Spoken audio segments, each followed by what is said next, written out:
Colt Maddox had 3 rules that kept him breathing on the frontier. Never stay longer than a week, never let anyone know your real name, and never, under any circumstances, let a woman look at you like she could see straight through to the broken parts you'd buried years ago. But when gunfire shattered a Montana dawn and he found himself staring down the barrel of a choice between riding away clean or saving a doctor's daughter with eyes like winter smoke, all 3 rules went to hell in the same heartbeat. If you're watching from anywhere in the world, drop your city in the comments below. I want to see how far Colt and Lena's story travels. And if you love a romance that burns slow and hits hard, hit that like button and settle in. This one's worth staying for. The mountain air bit cold enough to sting, and Colt Maddox liked it that way. Pain kept a man honest, kept him alert. The kind of alert that noticed when the pine shadows shifted wrong or when the silence between bird calls stretched too long. He'd ridden into Pine Hollow just after dawn, when the town was still shaking off sleep, and the wood smoke from breakfast fires hung low over the scattered buildings that clung to the mountainside like they weren't quite sure they belonged there. He wasn't sure he belonged there either. But the land deed folded in his saddlebag said otherwise. 10 acres, a creek that ran year-round, timber enough to build something solid, far enough from civilization that a man could disappear if he worked at it, and Colt Maddox had gotten damn good at disappearing. His horse, a steel gray gelding with a temperament as sour as his own, picked its way down the rutted main street. The town wasn't much. A general store, a saloon with a crooked sign, a building that might have been a church or a meeting hall, and a squat structure with assay office painted across the front in letters that had faded to ghosts. The kind of place where everybody knew everybody, which meant Colt would need to finish his business and get gone before folks started asking questions he had no intention of answering. He tied his horse outside the general store and stepped onto the weathered boards of the porch. The door hung slightly crooked on its hinges, and when he pushed it open, a bell jangled overhead with a sound that felt too cheerful for a Thursday morning in late September. The interior smelled like coffee, sawdust, and the particular mustiness of a place where dry goods had been stacked for too many years. Colt's eyes adjusted to the dimness, cataloging exits and occupants with the automatic efficiency of a man who'd lived too long on instinct. One old-timer near the back examining a display of axe handles. A woman behind the counter, gray-haired and sharp-eyed, watching Colt with the territorial suspicion of someone who'd spent decades learning to read strangers. And her. She stood near the window, sunlight cutting through the dusty glass to illuminate her profile like something out of a painting Colt had seen once in a St. Louis gallery, back when he'd been young enough to think culture mattered. Dark hair pulled back in a practical bun, a dress the color of faded cornflowers, clean but worn, with sleeves rolled to the elbows. Strong hands, steady and sure, as she examined a bolt of fabric with the focused attention most people reserved for gold nuggets. Colt told himself to look away, told himself she was none of his concern, just another face in another forgettable town. But then she turned and her eyes met his, gray, like smoke over water, or storm clouds gathering over the mountains, and something in his chest lurched sideways in a way that had nothing to do with the thin mountain air. She didn't look away, didn't blush or giggle or do any of the things women usually did when a strange man stared too long. She just held his gaze with calm curiosity, like she was reading something in his face that even he didn't know was written there. "Help you find something?" The voice came from the woman behind the counter, sharp enough to snap the moment clean in half. Colt dragged his attention away from those smoke-gray eyes and focused on the business that had brought him here. "Need to pick up an order. Should be under the name Maddox." The shopkeeper's expression didn't change, but something shifted in the set of her shoulders. Recognition, maybe, or just the reflexive wariness frontier people develop toward names they didn't know. She disappeared into a back room while Colt stood with his back to the wall, positioning himself where he could see both the door and the window, old habits riding his shoulders like an unwelcome coat he couldn't quite shrug off. "You're the one who bought the Crawley property." It wasn't a question. Colt turned his head to find the woman with the smoke-gray eyes watching him again, the bolt of fabric forgotten in her hands. Up close, he could see she was younger than he'd first thought, mid-20s maybe, with fine lines at the corners of her eyes that spoke of long hours squinting in bright sun. Her face was more interesting than beautiful, all sharp angles and determined lines, the kind of face that looked like it had opinions and wasn't afraid to voice them. "That's right," Colt said, keeping his voice flat and uninviting. The less conversation, the better. Conversations led to connections, and connections led to complications he didn't need. "It's good land," she continued, apparently immune to his tone. "The creek runs clean all year and the timber's prime. Crawley let it go to waste. Drank himself to death last winter, and nobody claimed it. You planning to ranch it, or mine? Planning to leave it alone?" Something that might have been amusement flickered across her face. "That seems like a waste of good property. Maybe I like waste. Or maybe you like solitude." She tilted her head, studying him with unsettling directness. "Fair enough. Montana's got plenty of that to spare." Before Colt could decide whether to answer or just turn away, the shopkeeper returned with a wooden crate that she thumped onto the counter with enough force to rattle the jars of penny candy nearby. "Supplies you ordered. That'll be $47. Colt counted out the money in silence, aware of those gray eyes still watching him. He could feel the weight of her attention like a physical thing, pressing against the careful walls he'd built between himself and the rest of humanity.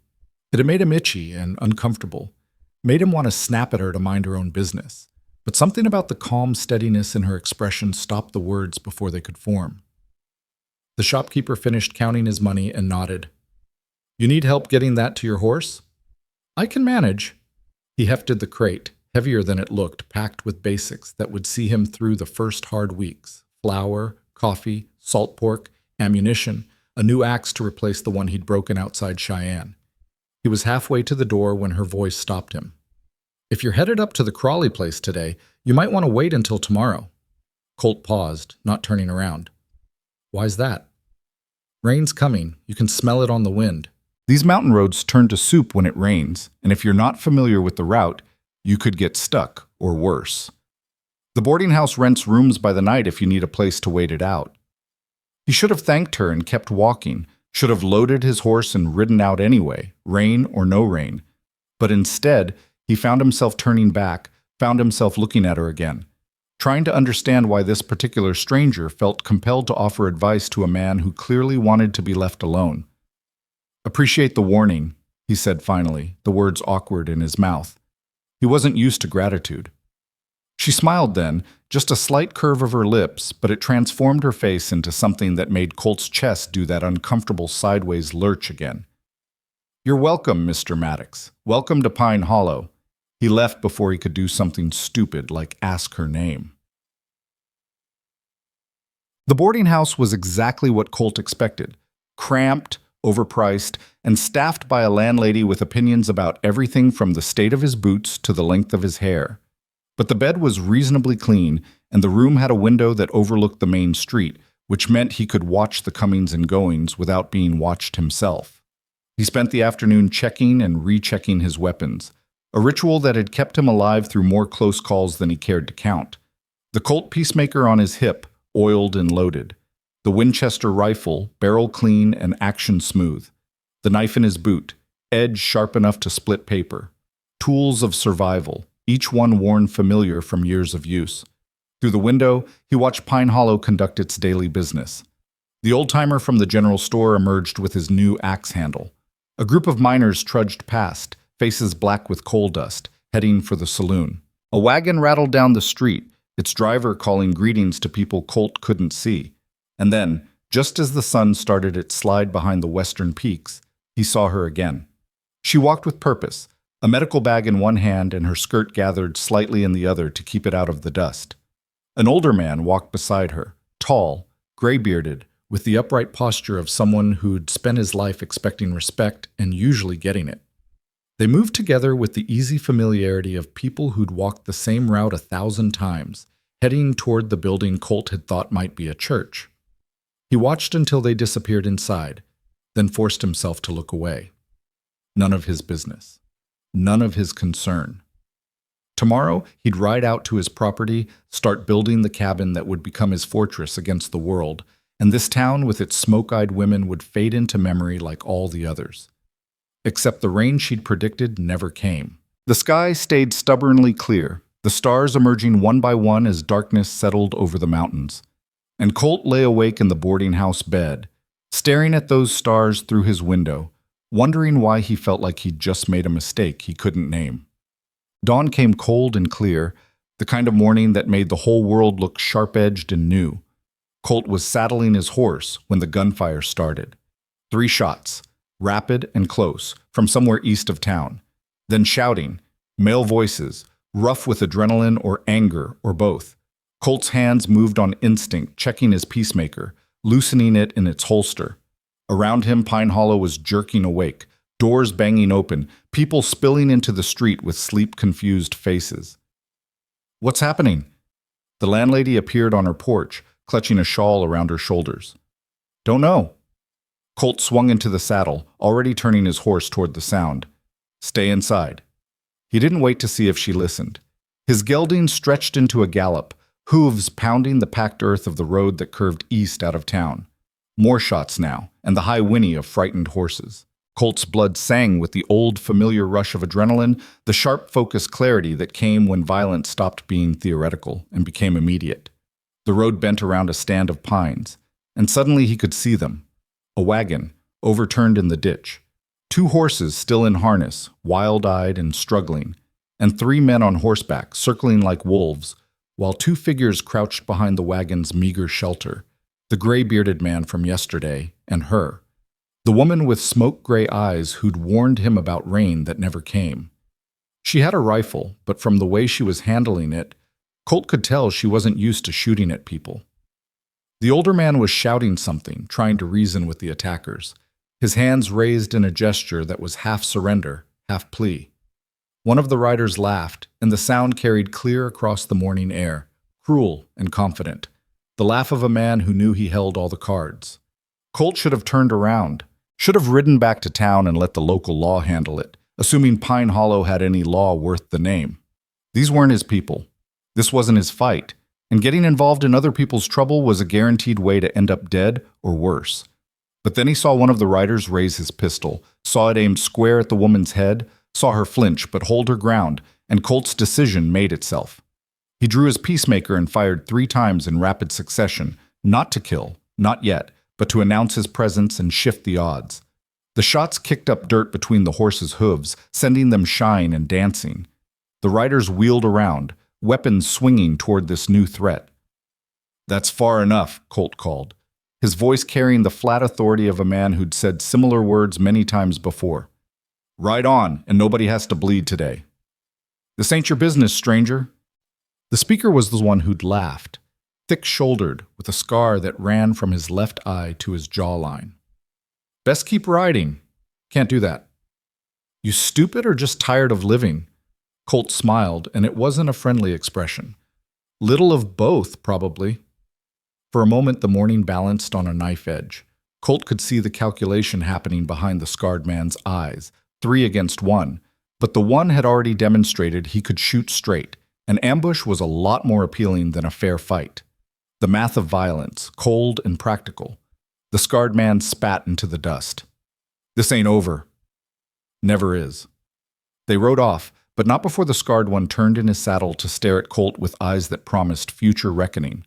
Colt watched them until they disappeared around the bend, then holstered his weapon and approached the overturned wagon.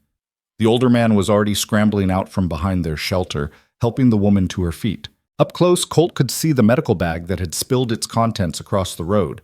Bandages, bottles of medicine, surgical instruments glinting in the early light. "Thank you." The older man extended his hand, his grip firm despite the tremor Colt could feel running through it. "Dr. Everett Whitmore, and this is my daughter, Lena." So now he had a name for those smoke-gray eyes.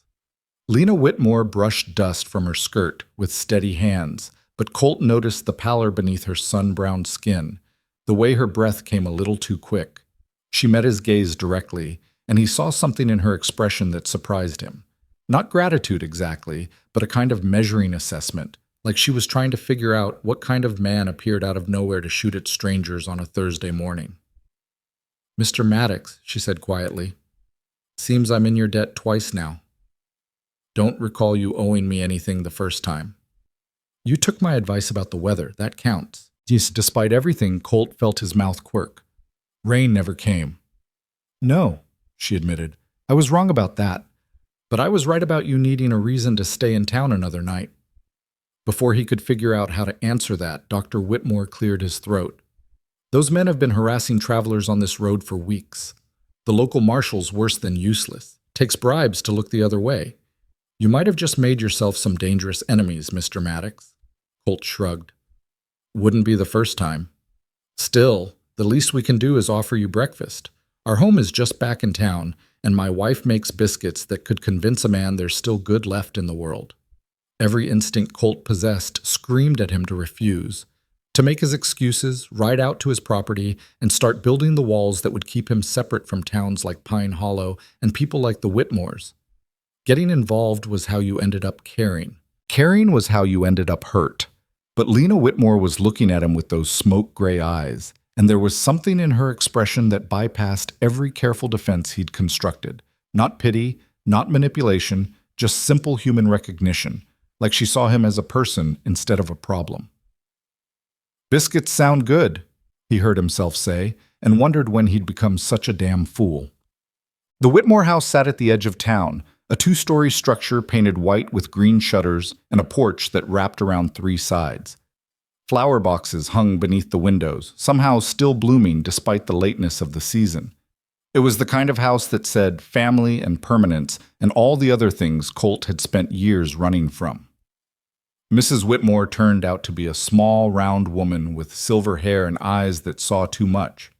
She clucked over her husband and daughter like a worried hen, checking them for injuries, before turning that sharp gaze on Colt. "So you're the one who bought the Crawley place." Word traveled fast in small towns. Colt nodded. "And now you've gone and made enemies with the Crow gang before you've even unpacked your gear. That's efficient, I'll give you that." "Ma'am, Hush." She waved a hand, dismissing his attempt at explanation. "I'm not criticizing. Those men are scum, and it's about time someone stood up to them. Now sit down before these biscuits get cold." The kitchen was warm and bright, smelling of fresh bread and coffee strong enough to strip paint.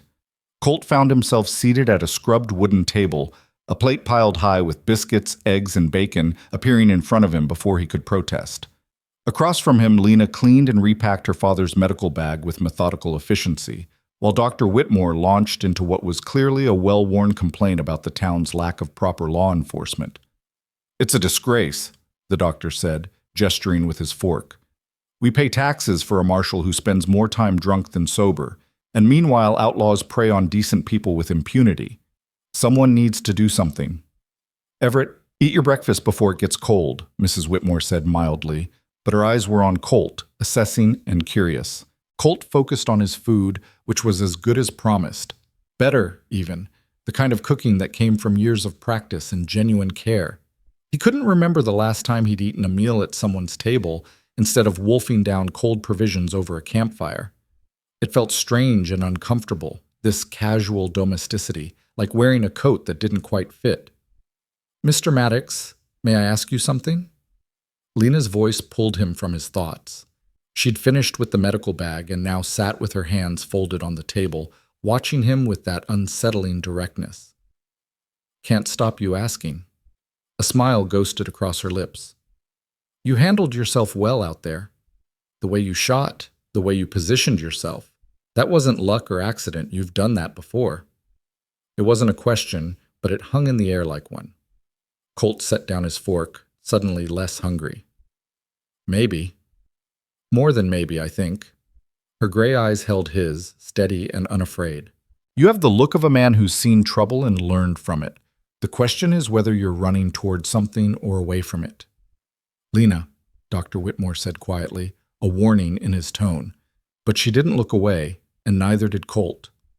For a long moment, the kitchen fell silent except for the ticking of a clock on the wall and the distant sound of chickens clucking in the yard. "Both," Colt said finally. "Or neither, depending on the day." Lena nodded slowly, like he'd just confirmed something she'd already suspected. "Fair enough." Mrs. Whitmore broke the tension by appearing with a coffee pot, refilling cups with brisk efficiency.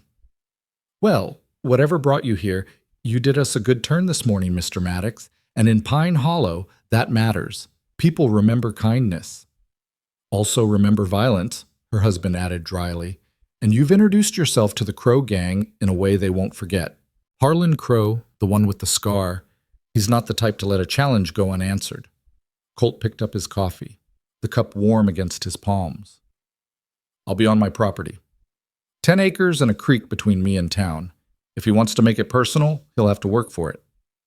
That's what I'm afraid of, Dr. Whitmore said quietly. Colt meant to leave after breakfast. He really did. But Dr. Whitmore mentioned needing to ride out to the mining camp north of town. Routine checkups, the old man said, and normally Lena went with him, but after this morning's scare, perhaps it would be wiser to wait. And Lena, with perfect timing, said, or Mr. Maddox could accompany us, if he's not in a hurry to reach his property today. She said it casually, like she wasn't maneuvering him, but Colt recognized a tactical move when he saw one. The smart thing would be to refuse. The safe thing. He'd already done his good deed for the day. There was no reason to extend his involvement with these people and their problems. Except Harlan Crow and his gang knew what the Whitmores looked like now. Knew they traveled these roads. And Colt had seen enough of frontier justice to know that revenge often targeted the easiest victims, not the most deserving ones. Might as well, he heard himself say. Not doing anything else today. The lie sat bitter on his tongue. He had 100 things to do. A cabin to start building, supplies to organize, a life to begin constructing in blessed solitude. But Lena Whitmore's smile when he agreed was like sunrise breaking over the mountains, and Colt discovered he was an even bigger fool than he'd thought. The mining camp was a rough collection of tents and shanties clinging to the mountainside like barnacles on a ship's hull. Men covered in coal dust stumbled through their daily routines with the weary resignation of people who'd traded their health for wages and knew the bargain would probably kill them. Dr. Whitmore set up his examination station in the largest tent, and for the next 3 hours, Colt watched as the Whitmores worked. The doctor was competent and kind, treating each miner with dignity regardless of their ability to pay. But it was Lena who fascinated him.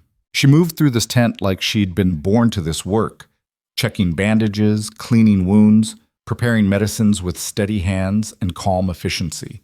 She didn't flinch at the blood or the dirt, didn't recoil from the rough language or rougher conditions.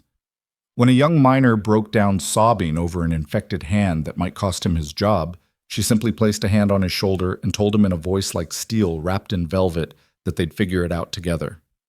Colt stood guard at the tent entrance, watching the camp and watching her in equal measure, trying to reconcile the woman who'd examined fabric in a general store with this calm, competent stranger who cleaned suppurating wounds without hesitation.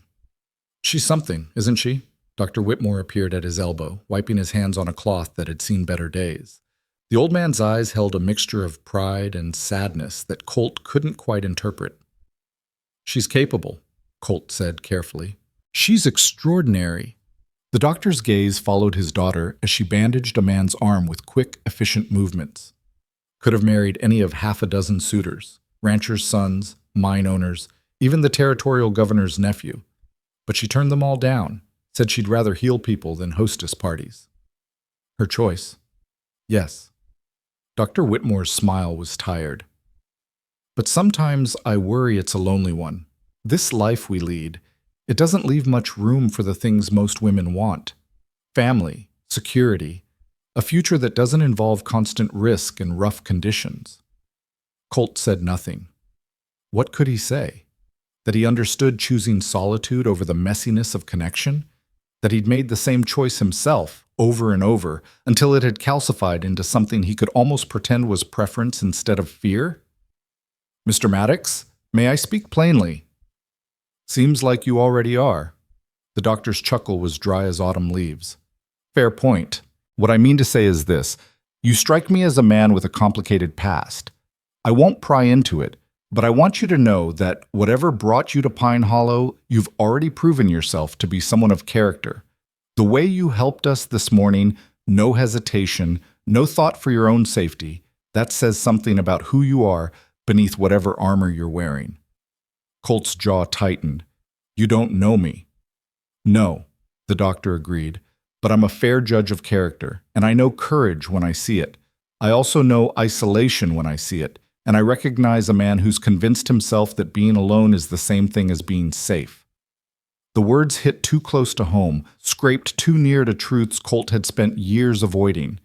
He turned away, scanned the camp with eyes that saw nothing, his mind churning with uncomfortable thoughts. Before he could formulate a response, a shout went up from the far end of the camp. Then screaming. Colt's gun was in his hand before his brain fully processed the sound. He sprinted toward the commotion, Dr. Whitmore's heavier footsteps pounding behind him. Men scattered from the entrance to one of the mine shafts, their faces pale beneath the coal dust. "Cave in!" someone shouted. "The north tunnel. It collapsed." "How many men inside?" Dr. Whitmore demanded, already pushing through the crowd. "3, maybe 4. We need shovels, timber for shoring, and someone fetch my daughter, now." The next hours blurred into a nightmare of dust and desperation. Colt found himself shoulder to shoulder with miners he'd never met, digging frantically at the collapsed tunnel while Dr. Whitmore directed operations with the calm authority of a battlefield surgeon. Lena appeared with her medical bag and 3 more lanterns, her face set in grim determination. They pulled out the first miner after 90 minutes, alive but barely conscious, one leg twisted at an angle that made even Colt's stomach turn. Lena went to work immediately, assessing the damage with steady hands while her father prepped a makeshift operating area in the tent. The second miner came out dead, his skull crushed by falling rock. They laid him gently aside and kept digging. The third took another hour, and by the time they reached him, Colt's hands were raw and bleeding, his shoulders screaming from the repetitive motion of hauling rock and timber. But when the miner emerged, gasping and crying and alive, the exhaustion felt secondary to the fierce satisfaction of beating death one more time. "One more," Lena said, appearing at Colt's side with a canteen. "Drink. You look ready to collapse." He drank, tasting dust and blood from his split knuckles. "You're still on your feet." "Barely." She managed a tired smile. "But there's still work to do." The fourth miner was the youngest. Couldn't have been more than 19, with a baby face and scared eyes that found Lena's immediately when they pulled him free. He'd taken a nasty hit to the head, and blood matted his hair in a sticky mess, but he was conscious and talking, which Dr. Whitmore declared a miracle. They worked until sunset, treating injuries, stabilizing the wounded, cleaning wounds in conditions that made Colt think of field hospitals during the war he'd tried very hard to forget. Lena moved through it all with unshakable composure, her dress filthy with blood and coal dust, her hair escaping its pins in wild tangles, but her hands steady as she stitched a gash on a miner's forehead. When it was finally over, when the last wound was dressed and the last patient settled, Colt found her sitting on a rock outside the tent, staring at the mountains as they turned gold in the dying light. "You should go home," he said quietly. "Get some rest." "So should you." She didn't look at him, but he saw her shoulders rise and fall with a long breath. "Thank you for staying, for helping. You didn't have to." "Neither did you." "Yes, I did." Now she turned, and her smoke-gray eyes were fierce in the fading light. "This is what I do, Mr. Maddox. This is who I am. People hurt, and I try to fix them. It's not complicated." "Everything's complicated." "Maybe for you." She stood, brushing dust from her ruined dress with hands that finally trembled just a little. "But some of us find our purpose early and hold on to it. Some of us know exactly what we're running toward." The words echoed her earlier question, thrown back at him with quiet challenge. Colt met her gaze and saw something in it that made his carefully constructed walls feel suddenly flimsy. Not judgment, not pity, just clear-eyed recognition of a fellow traveler who'd chosen a hard road for reasons that made sense only to them. "We should get you back to town," he said, because it was easier than trying to answer the question she wasn't quite asking. "Yes." Lena picked up her medical bag, now nearly empty of supplies. "Though I suspect my mother will have some strong opinions about the state of this dress." Despite everything, the exhaustion, the lingering adrenaline, the uncomfortable conversations, Colt felt his mouth quirk into something that might have been a smile. "Expect she'll have opinions about me, too." "Oh, undoubtedly." Lena's own smile was tired but genuine. "But they'll be good ones. You've earned that much today." They rode back to Pine Hollow in the gathering darkness, Dr. Whitmore leading the way while Colt and Lena followed. The old man was singing softly, some hymn Colt vaguely recognized, and the sound drifted back to them on the evening breeze. "He always sings after we help people," Lena said quietly. "Says it's his way of acknowledging that we're part of something bigger than ourselves." Colt said nothing. He'd stopped believing in bigger purposes around the same time he'd learned that good intentions didn't stop bullets, and noble causes still got you killed. But listening to the doctor's reedy voice carrying through the mountain air, watching Lena's profile gilded in starlight, he felt something shift inside him. Not belief exactly, but maybe the faintest possibility that his cynicism wasn't the whole truth, just the safest part of it. When they reached the Whitmore house, Mrs. Whitmore descended on them with the practical fury of a woman who'd spent hours worrying. She bundled her husband inside, promising coffee and food, and a stern lecture about taking unnecessary risks. But before following them, Dr. Whitmore turned back to Colt. "Join us for dinner, please. It's the least we can do." Colt opened his mouth to refuse. He'd already spent more time with these people than was wise, already felt the dangerous pull of connection starting to take root. But Lena was watching him with those smoke-gray eyes, and he found himself nodding before his better judgment could intervene. "All right," he said, "dinner." He told himself it was just one more meal, just one more night before he rode out to his property and started the life he'd planned. Solitary, safe, separate from the complications of towns and families and smoke-eyed women who looked at him like he was worth saving. He told himself a lot of things that night. But as he sat at the Whitmore's table, eating pot roast and listening to Dr. Whitmore's stories about frontier medicine, feeling Lena's occasional glances like warm touches against his skin, Colt had to admit a hard truth. He was lying to himself about almost all of it. And the worst part was, he wasn't sure he wanted to stop. The pot roast was half finished when someone started pounding on the Whitmore's front door. The sound shattered the comfortable dinner conversation like a rock through glass. Dr. Whitmore was on his feet immediately, napkin falling forgotten to the floor. Colt's hand moved to his peacemaker, old instincts flaring hot and bright, but Lena's calm voice stopped him. "It's all right, this happens." She was already moving toward the door, wiping her hands on her apron with the practiced efficiency of someone who'd done this 100 times before.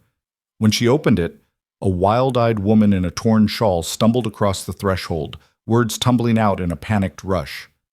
"Dr. Whitmore, please. It's my husband. He's burning up with fever and talking out of his head, and the baby, she won't stop crying, and I don't know what to do." "Slow down, Mrs. Chen." Dr. Whitmore's voice was gentle but firm as he guided the woman to a chair. "Start from the beginning. When did the fever start?" While the doctor gathered information, Lena was already repacking her medical bag with fresh supplies, moving through the house with quick certainty. Colt watched from the doorway, feeling simultaneously useless and oddly reluctant to leave, like he'd stumbled into the middle of a play and couldn't quite figure out when his exit was supposed to come. Mrs. Whitmore appeared with a basket of bread and preserves. "For the children," she said quietly, pressing it into Mrs. Chen's trembling hands. "And tell your mother-in-law we'll send extra bandages with the doctor." 5 minutes later, Dr. Whitmore and Lena were heading out the door, medical bags in hand. The old man paused on the threshold and looked back at Colt, something unreadable in his expression. "You're welcome to wait here if you'd like, or the boarding house is just down the street. Either way, thank you for today." It was a clear dismissal, polite but final. Colt should have taken it, should have tipped his hat and walked away. Maybe grabbed a drink at the saloon before turning in for the night. His business with the Whitmores was done. But Lena was struggling with both her medical bag and a heavy satchel of additional supplies, and Colt found himself reaching for them before his brain caught up with his hands. "I'll carry these," he said. Dr. Whitmore's eyebrows rose slightly. "Mr. Maddox, you've done more than enough." "It's dark out. You already got ambushed once today." Colt settled the bags over his shoulder, deliberately not meeting Lena's gaze. "Might as well make sure you get where you're going in one piece." There was a moment of silence, and then Dr. Whitmore smiled, small and knowing, and just a little sad. "Well then, let's not keep the Chen family waiting." The Chen home was a mile outside town, a small cabin tucked against the mountain slope with smoke rising thin and gray from its chimney. They could hear the baby crying before they'd even dismounted. a high, desperate wail that cut through the night air like a blade. Inside, the scene was controlled chaos. 3 small children huddled in one corner, wide-eyed and silent. An elderly Chinese woman, Mrs. Chen's mother-in-law, Colt assumed, stood over a cookpot, stirring something that smelled medicinal and pungent. And in the bed near the fire, a young man thrashed and moaned, his skin flushed with fever, his eyes unfocused and glassy. Dr. Whitmore went to work immediately, examining the patient with steady hands while firing questions at Mrs. Chen in a low, calm voice. Lena handed him instruments and medicines with the wordless synchronization of long practice, but her attention kept drifting to the screaming infant in a cradle near the window. "May I?" she asked Mrs. Chen, gesturing to the baby. The exhausted mother nodded gratefully, and Lena scooped up the tiny bundle with practiced ease.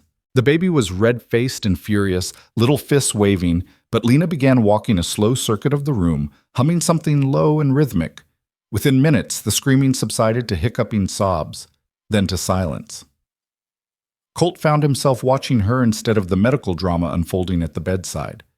The way she swayed slightly as she walked, the gentle pressure of her hand against the baby's back, the soft expression on her face that transformed her sharp features into something achingly tender. It was like seeing a completely different person, not the calm, clinical nurse from the mining camp, not the forthright woman from the general store, but someone softer and more vulnerable. Someone who let herself care without armor or defense. It made something twist uncomfortably in Colt's chest. "Mr. Maddox, I need you to hold him down." Dr. Whitmore's voice snapped Colt back to the present.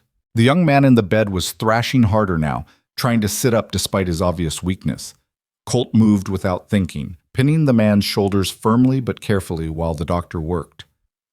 "What's wrong with him?" "Infection from a cut on his hand." Dr. Whitmore was cleaning the wound, which had swollen to twice its normal size and was leaking pus. "Probably got debris in it. Dirt, splinters, something. If we're lucky, we can drain it and treat it with carbolic acid. If we're not—" He didn't finish the sentence, but Colt understood. Infection killed more men on the frontier than bullets or bears ever did. The next hour was brutal. The young man, his name was James, Colt learned, screamed when Dr. Whitmore lanced the infection, a sound that sent the children scrambling closer together in their corner and made the baby start crying again. But Lena simply adjusted her hold on the infant and kept humming, her voice steady despite the chaos. Colt held James down through it all, murmuring the kind of meaningless reassurances he remembered from field hospitals, trying not to think about how many men he'd held like this who hadn't made it through the night. But James Chen was either lucky or stubborn, or both. By the time Dr. Whitmore finished cleaning and bandaging the wound, the young man's fever had broken and his eyes were clearer, focused on his wife's tear-stained face with recognition and relief. "You'll need to keep the bandages clean," Dr. Whitmore instructed Mrs. Chen, his voice hoarse with fatigue. "Change them twice a day, and if you see any red streaks spreading from the wound, send for me immediately. Lena will leave you carbolic solution and fresh bandages." Mrs. Chen was crying openly now, clutching her husband's good hand like a lifeline. Thank you so much. I don't know how to repay—" "You can repay me by making sure he rests for the next 3 days. No work, no heavy lifting. Let that hand heal properly." The doctor's smile was kind. "And maybe send word to the boarding house when he's back on his feet. I like knowing my patients survive." They left the Chen family with promises to return in 2 days to check on James's progress. The elderly grandmother pressed a small cloth bundle into Lena's hands. "Tea," she explained in halting English, "a special blend for strength and health." Lena accepted it with such genuine warmth that the old woman's weathered face creased into a smile. The ride back to town was quiet. Dr. Whitmore dozed in his saddle, swaying with the gentle rhythm of his horse's walk. Lena rode with her medical bag balanced carefully in front of her, her face turned up to the stars that burned cold and brilliant overhead. "You're good with children," Colt said finally, because the silence felt too heavy and he needed to fill it with something. Lena glanced at him, surprise flickering across her features. "I like them. They're honest in a way adults have forgotten how to be." "You want your own someday?" The question was out before Colt could stop it. Too personal and too presumptuous, the kind of thing a man had no business asking a woman he barely knew. But Lena didn't seem offended. She just looked back at the stars, her expression thoughtful. I used to think so. When I was younger, I had the whole future planned out. Husband, children, a home with flower gardens and Sunday dinners. Her smile was wry. Then my father started teaching me medicine, and I realized I was good at it. Better than good.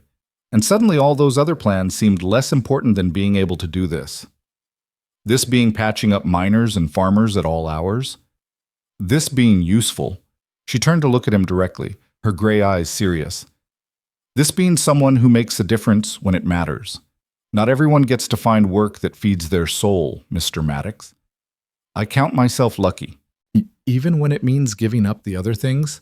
Who says I'm giving them up? There was challenge in her voice now, a spark of defiance.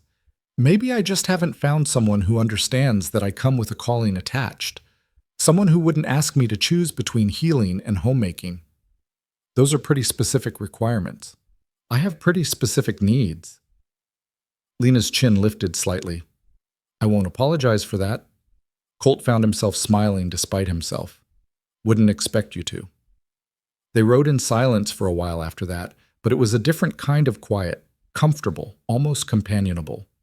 Colt tried to remember the last time he'd felt this at ease around another person, and came up empty. Usually, other people meant danger, or obligation, or both, but Lena Whitmore seemed to exist outside those categories, occupying some space he couldn't quite define.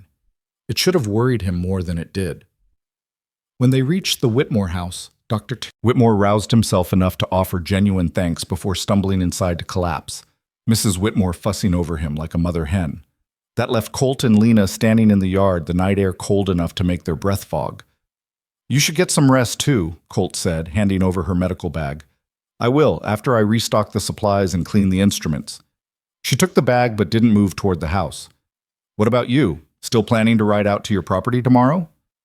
Colt hesitated. He should say yes, should stick to his original plan, get out to his land, start building the cabin that would become his fortress. But something in Lena's expression made him reconsider. Not pleading exactly, but a quiet hopefulness that was somehow harder to refuse than any direct request. Maybe the day after, he heard himself say. Town seems to have a way of finding trouble, and your father's not getting any younger. Lena's smile was like dawn breaking. No, he's not. Though he'd argue the point if you said it to his face. I'll keep that in mind. She turned to go, then paused. Mr. Maddox? Colt. Thank you. For today, for tonight, for all of it. You didn't have to stay, and it meant something that you did. Before he could respond, she was gone, disappearing into the warm light spilling from her family's doorway. Colt stood alone in the dark, listening to the distant sounds of Pine Hollow settling in for the night. A dog barking, someone laughing in the saloon, the creak of wind through the pines. He should feel trapped, should feel the old familiar itch to move on, to put miles between himself and this place before it could sink hooks into him.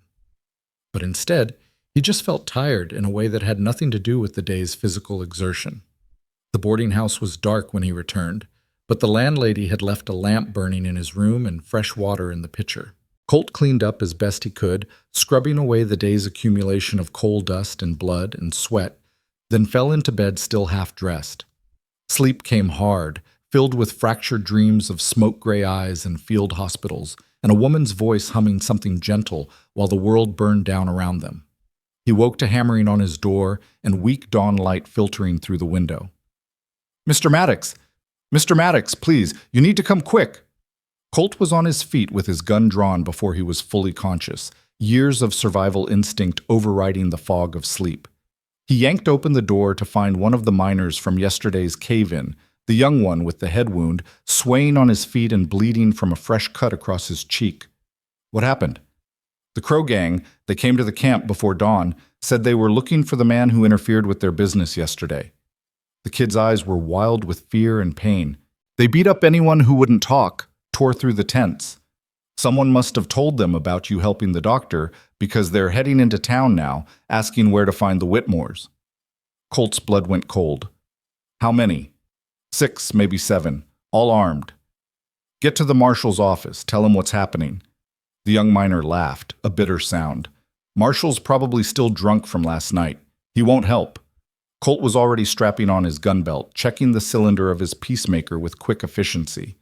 Then find somewhere safe and stay there. What are you going to do? Something stupid. Colt grabbed his rifle and pushed past the kid, taking the stairs two at a time. Probably get myself killed, but I've been meaning to have a conversation with Harlan Crow anyway.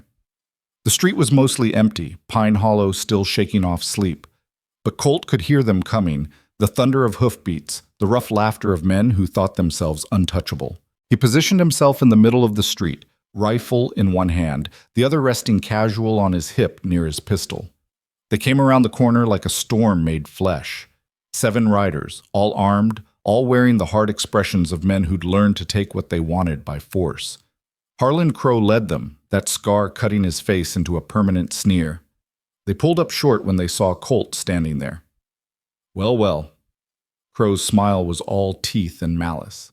The helpful stranger, I was hoping we'd meet again. Figured you might be. Colt kept his voice level, conversational.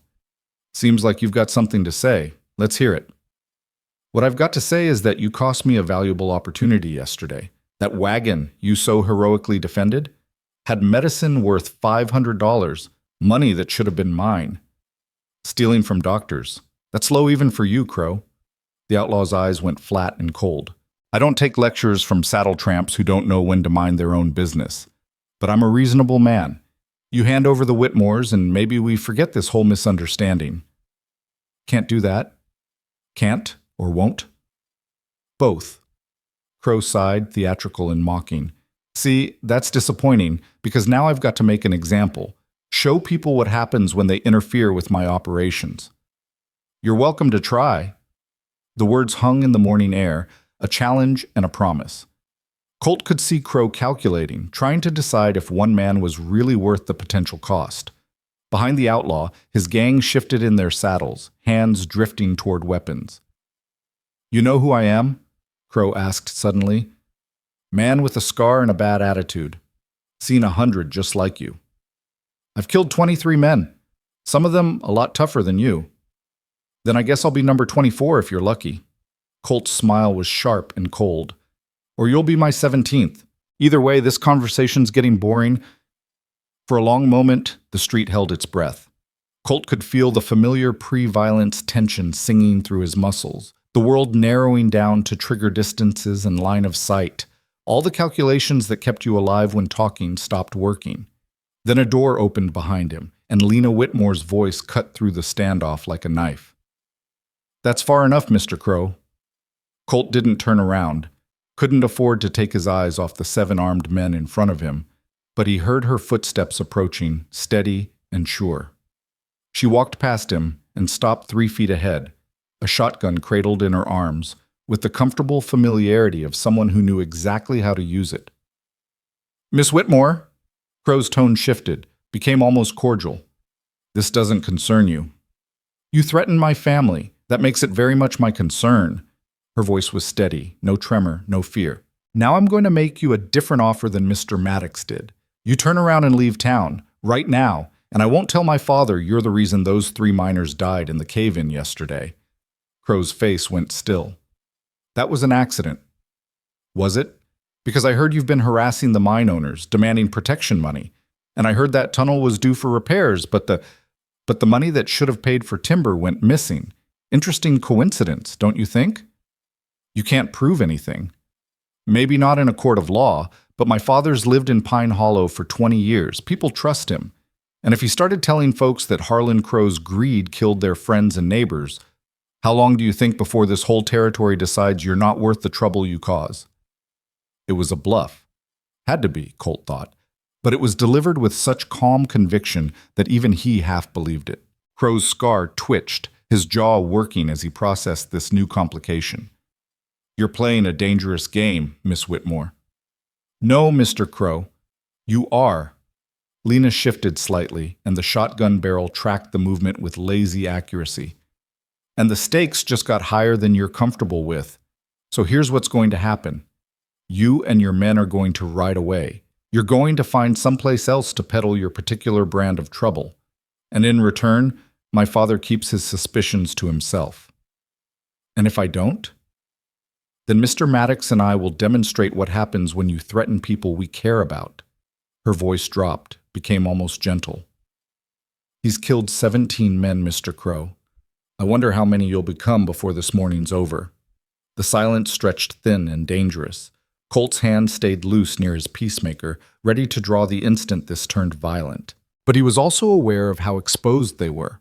2 people against 7, with Lena standing in the worst possible position, completely vulnerable if shooting started. He should have been furious with her for interfering, should have been terrified for her safety. Instead, he felt a strange surge of admiration for this woman who stepped into the path of armed outlaws with nothing but a shotgun and absolute conviction. Crow stared at Lena for a long moment, his scarred face unreadable. Then, slowly, he smiled. "You've got spine, Miss Whitmore.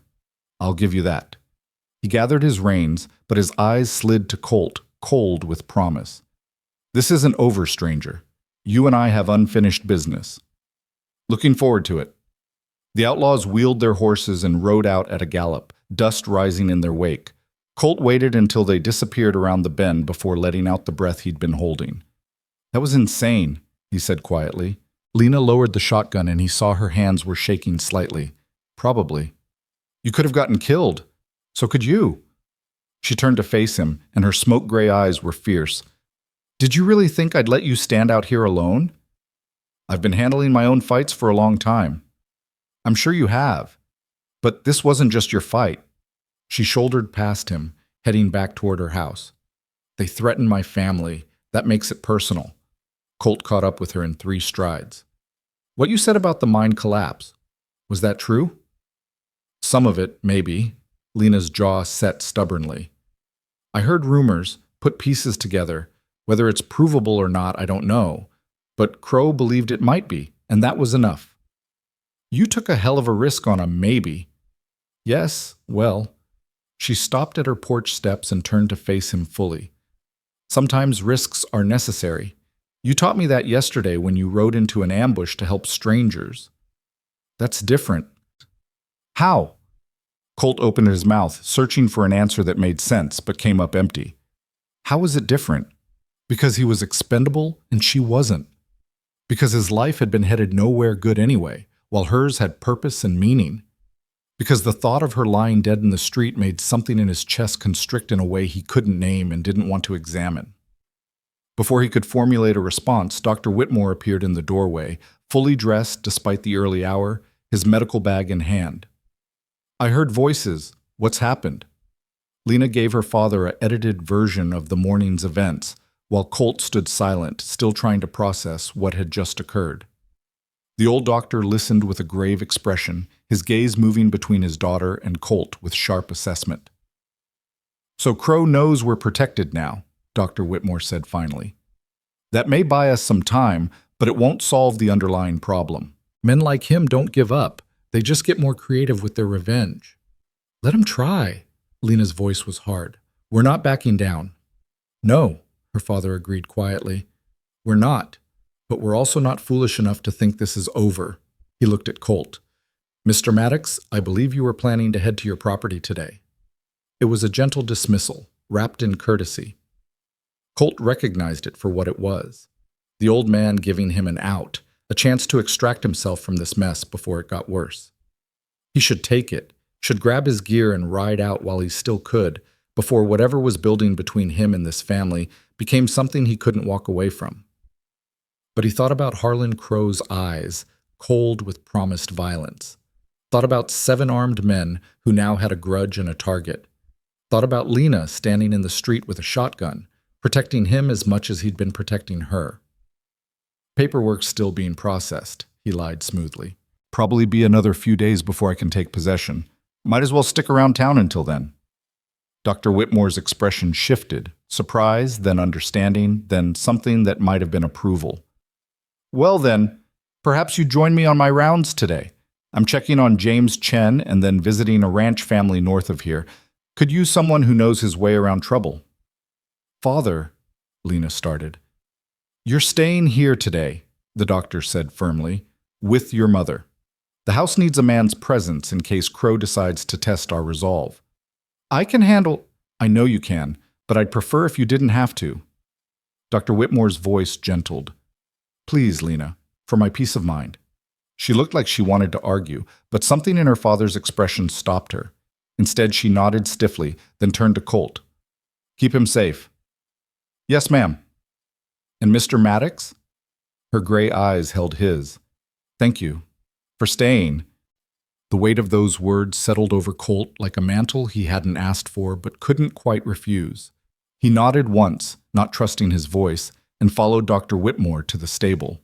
They rode out as the sun cleared the eastern peaks, painting the mountain slopes in shades of gold and amber. The old doctor was quiet for the first mile, lost in his own thoughts, but finally he spoke. My daughter is extraordinary, Mr. Maddox, but I worry about her. Colt said nothing, letting the statement hang. She's convinced herself that medicine is enough, that helping people will fill whatever emptiness she might feel. Dr. Whitmore glanced at him. But I've watched her turn down good men, decent men, who could give her the stability and security she deserves. And I wonder if she's afraid. Of what? Of caring about something as much as she cares about healing. Of letting someone matter enough to potentially lose them. The doctor's smile was sad. It's easier to dedicate yourself to a calling than to a person. Callings don't break your heart. Colt thought about his 10 acres and his plans for isolation, the careful walls he'd built to keep the world at arm's length. Maybe she's just smart. People let you down. Work doesn't. Is that what you believe? It's what I know. Then you're both fools. Dr. Whitmore's voice was gentle but firm. And I say that with affection. The purpose of life isn't to avoid pain, Mr. Maddox. It's to find something, or someone, worth enduring pain for. They rode in silence after that, but the words lodged in Colt's chest like splinters, uncomfortable and impossible to ignore. By the time they reached the Chen cabin, he still hadn't figured out how to respond, so he just didn't. James Chen was recovering well. His fever stayed broken, and the wound looked cleaner, Mrs. Chen fed them breakfast while her children climbed over Colt like he was a piece of interesting furniture, asking him questions about his horse and his guns and whether he'd ever fought bears. Once, Colt admitted to the oldest boy, who couldn't have been more than 7, up in the Colorado high country, came around a bend, and there she was with 2 cubs. Did you shoot her? Didn't have to. Fired into the air and made enough noise that she decided I wasn't worth the trouble. Sometimes the scariest fights are the ones you don't have. The boy considered this wisdom gravely, then nodded like Colt had just shared a profound truth. After the Chen family, they visited the ranch Dr. Whitmore had mentioned, a sprawling spread where the owner's wife was pregnant with their 5th child and suffering from complications. Colt waited outside while the doctor worked, watching the ranch hands go about their business with the efficient choreography of people who knew their jobs. It was peaceful in a way Colt hadn't experienced in years. The kind of peace that came from watching life unfold in its mundane rhythms. Animals fed, fences mended, children playing in the yard. The kind of peace he'd told himself he didn't need. But standing there in the afternoon sun, listening to the doctor's calm voice drifting through the open window as he reassured a worried mother, Colt had to admit that maybe he'd been lying to himself about more than just the land deed paperwork. Maybe he'd been lying about what he actually wanted. They headed back to Pine Hollow as evening approached, the mountains casting long shadows across the valley. Dr. Whitmore looked tired but satisfied, the expression of a man who'd done good work and knew it. Thank you for coming along today, he said as they neared town. I know you have better things to do than play nursemaid to an old country doctor. Didn't mind.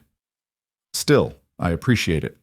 The doctor paused, choosing his words carefully. Mr. Maddox, I won't insult you by pretending I don't see what's developing between you and my daughter, but I want you to know, whatever your past, whatever brought you here, you've proven yourself to be a man of character. That matters more than history.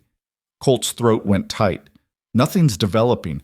I'm just staying a few extra days. Yes, I heard. Dr. Whitmore's smile was knowing. But we both know it's more than paperwork keeping you in Pine Hollow. And that's all right. You don't have to decide anything today. Just don't run from something good because you're afraid it might hurt. That's the coward's way. And you're no coward. Before Colt could respond, they rounded the last bend and Pine Hollow came into view. Smoke was rising from the center of town, thick and black against the evening sky. And somewhere in that smoke, Colt could hear screaming. Dr. Whitmore kicked his horse into a gallop without a word, and Colt followed, his hand already on his rifle. The smoke was coming from the south end of town, near the general store, black and oily in a way that spoke of accelerants and deliberate destruction. As they thundered down the main street, people scattered from their path, some running toward the fire with buckets, others fleeing in the opposite direction with terror written across their faces. Colt's mind raced through possibilities, each worse than the last. Crow hadn't waited, hadn't taken the warning, and left. He'd come back with a different strategy, one designed to punish the whole town for standing against him. They rounded the corner, and the full scope of the disaster hit them like a physical blow. The general store was engulfed, flames climbing through the roof and shooting through shattered windows. The building next to it, a boarding house where traveling merchants stayed, was starting to catch, fire licking up the dry wooden siding. And in front of both buildings, a bucket brigade had formed, townspeople passing water from the horse trough with desperate efficiency that was clearly losing the battle. Dr. Whitmore dismounted before his horse had fully stopped, already shouting questions. Was anyone inside? Do we know if everyone got out? The gray-haired shopkeeper, the woman who'd sold Colt his supplies 2 days ago, stood watching her life's work burn with tears streaming down her soot-stained face. I don't know. I was in the back when I smelled smoke. By the time I got to the front, the whole place was going up. There were people shopping, I think, but I couldn't see through the smoke. Lena! Colt's voice cut through the chaos, sharp with sudden certainty. Where's Lena? Dr. Whitmore went pale. She was supposed to stay home with her mother. Was supposed to. Colt was already scanning the crowd, searching for that familiar dark hair and those smoke-gray eyes, terror clawing at his chest with cold fingers. Where is she? She came into town this afternoon, someone offered, the young miner with the head wound, his bandage singed and dirty. Said she needed to pick up supplies your wife ordered, doctor. I saw her go into the store maybe 20 minutes before the fire started. The world narrowed to a pinpoint of absolute clarity. Colt handed his horse's reins to the nearest person and started toward the burning building at a run. Behind him, Dr. Whitmore's voice rose in protest, but Colt was already past hearing, past thinking, operating on pure instinct and something deeper, something that felt like his heart was trying to tear itself out of his chest and run ahead of him. The heat hit him 10 feet from the entrance, a wall of scorching air that made his skin prickle and his eyes water. The doorway was a mouth of flame, the interior a hellscape of collapsing shelves and falling debris. Going in there was suicide. Everyone with half a brain could see that. Colt went in anyway. The smoke was worse than the heat, thick and acrid, burning his lungs with every breath. He pulled his bandana up over his nose and mouth, squinting through the orange-lit darkness, trying to see past the flames and falling timbers.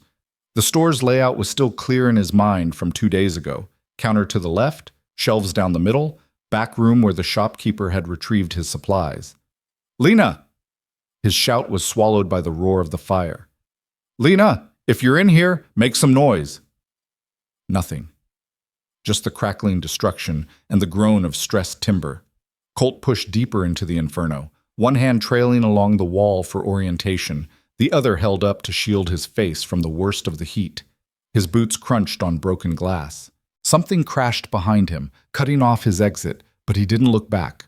Couldn't look back. Then he heard it. A cough, weak and desperate, from somewhere toward the back of the store.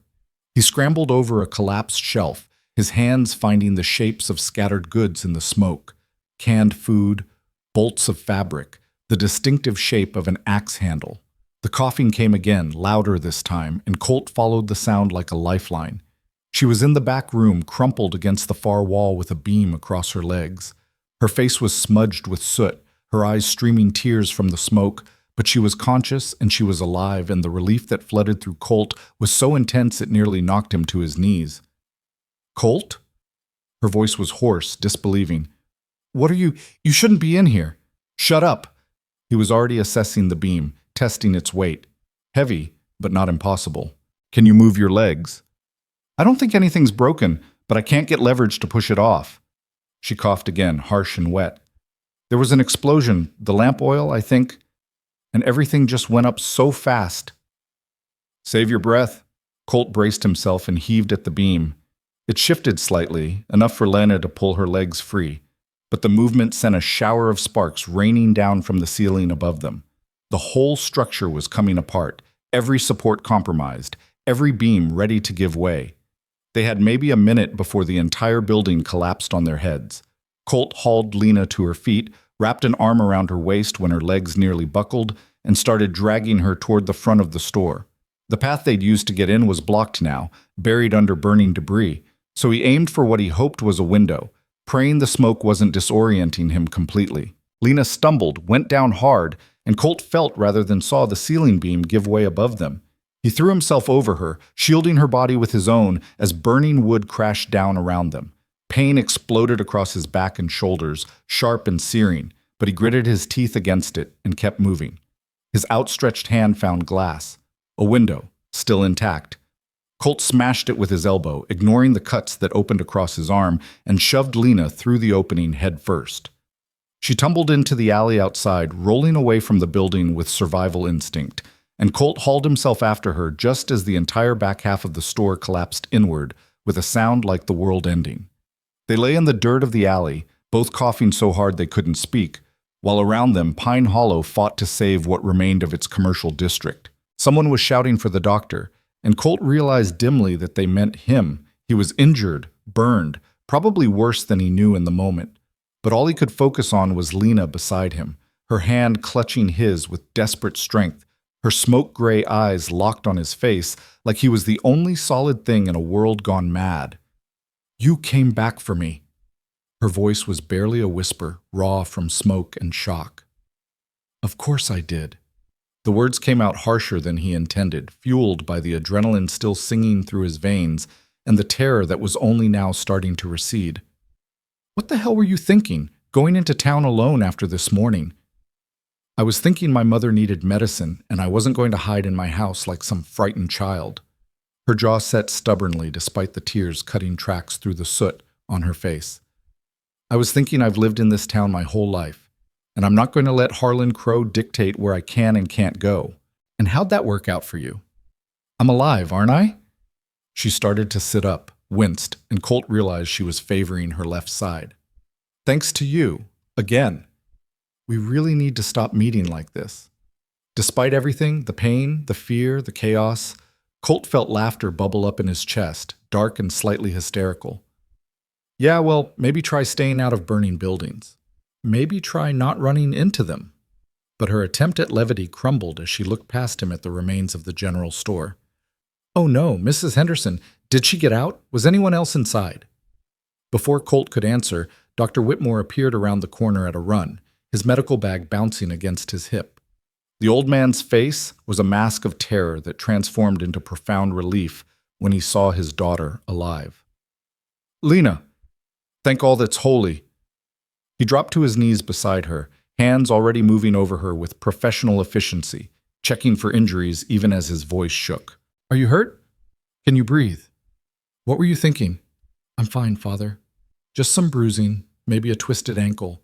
Mr. Maddox got me out before—" She looked at Colt and her eyes widened. "You're bleeding. Your back, Colt, there's blood." He'd been trying not to think about his back, about the sharp pain that suggested burns and probably some nasty cuts from the falling debris. Now that she'd pointed it out, the adrenaline was fading enough for the full extent of the damage to make itself known. His vision grayed at the edges. "Fine," he managed, though the words came out slurred. "Need to make sure Crow's not still around. Could be watching, waiting to— You need to lie down before you fall down." Dr. Whitmore's voice had shifted into command mode, the doctor overriding the worried father.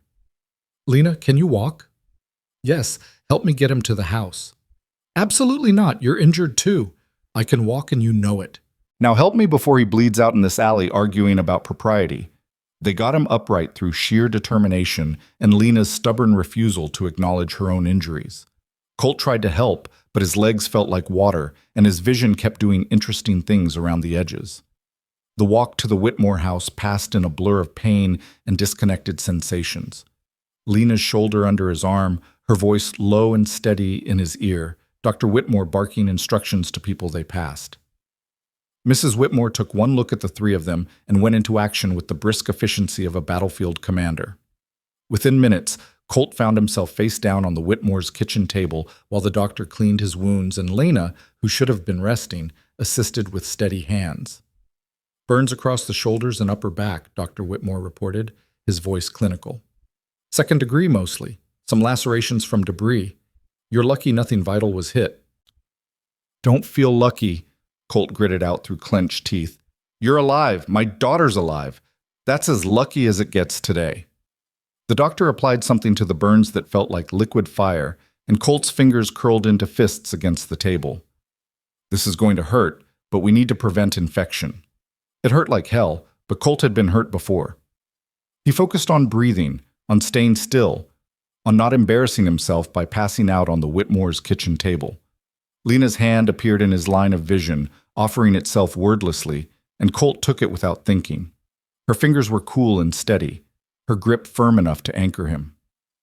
"You're doing well," she murmured, so quiet only he could hear. "Just a little longer. Thought doctors were supposed to have better bedside manner." "I'm not the doctor. I'm just the assistant with terrible judgment who nearly got us both killed." Colt turned his head slightly to look at her. Her face was still soot-stained, her dress torn and singed, but her eyes were clear and present and alive. "Worth it." "What?" "Getting you out. Worth whatever this costs." He squeezed her hand, trying to put into the gesture everything he couldn't say. The terror he'd felt seeing that smoke, the absolute certainty that had driven him into the burning building, the way his heart had restarted when he'd found her alive. "Don't ever scare me like that again." Something shifted in her expression, vulnerability and wonder mixing with the soot and tears. "Colt, all done." Dr. Whitmore's voice broke the moment. "I've bandaged the worst of it, but you'll need to keep these dressings clean and dry. No strenuous activity for at least a week, and I'll want to check the burns daily to make sure they're healing properly." Colt pushed himself upright slowly, every muscle in his back screaming protest. "Can't promise the no activity part, not while Crow's still out there." "Crow's gone." Mrs. Whitmore appeared with mugs of something that smelled medicinal. The marshal, useless as he usually is, sobered up long enough to confirm it. "Someone saw the gang riding east about an hour before the fire started. They're probably halfway to Wyoming by now." "Then who started the fire?" The question hung in the air, unanswered. Dr. Whitmore exchanged glances with his wife, then sighed heavily. "Mrs. Henderson says it was an accident. Lamp oil spilled, caught a spark from somewhere.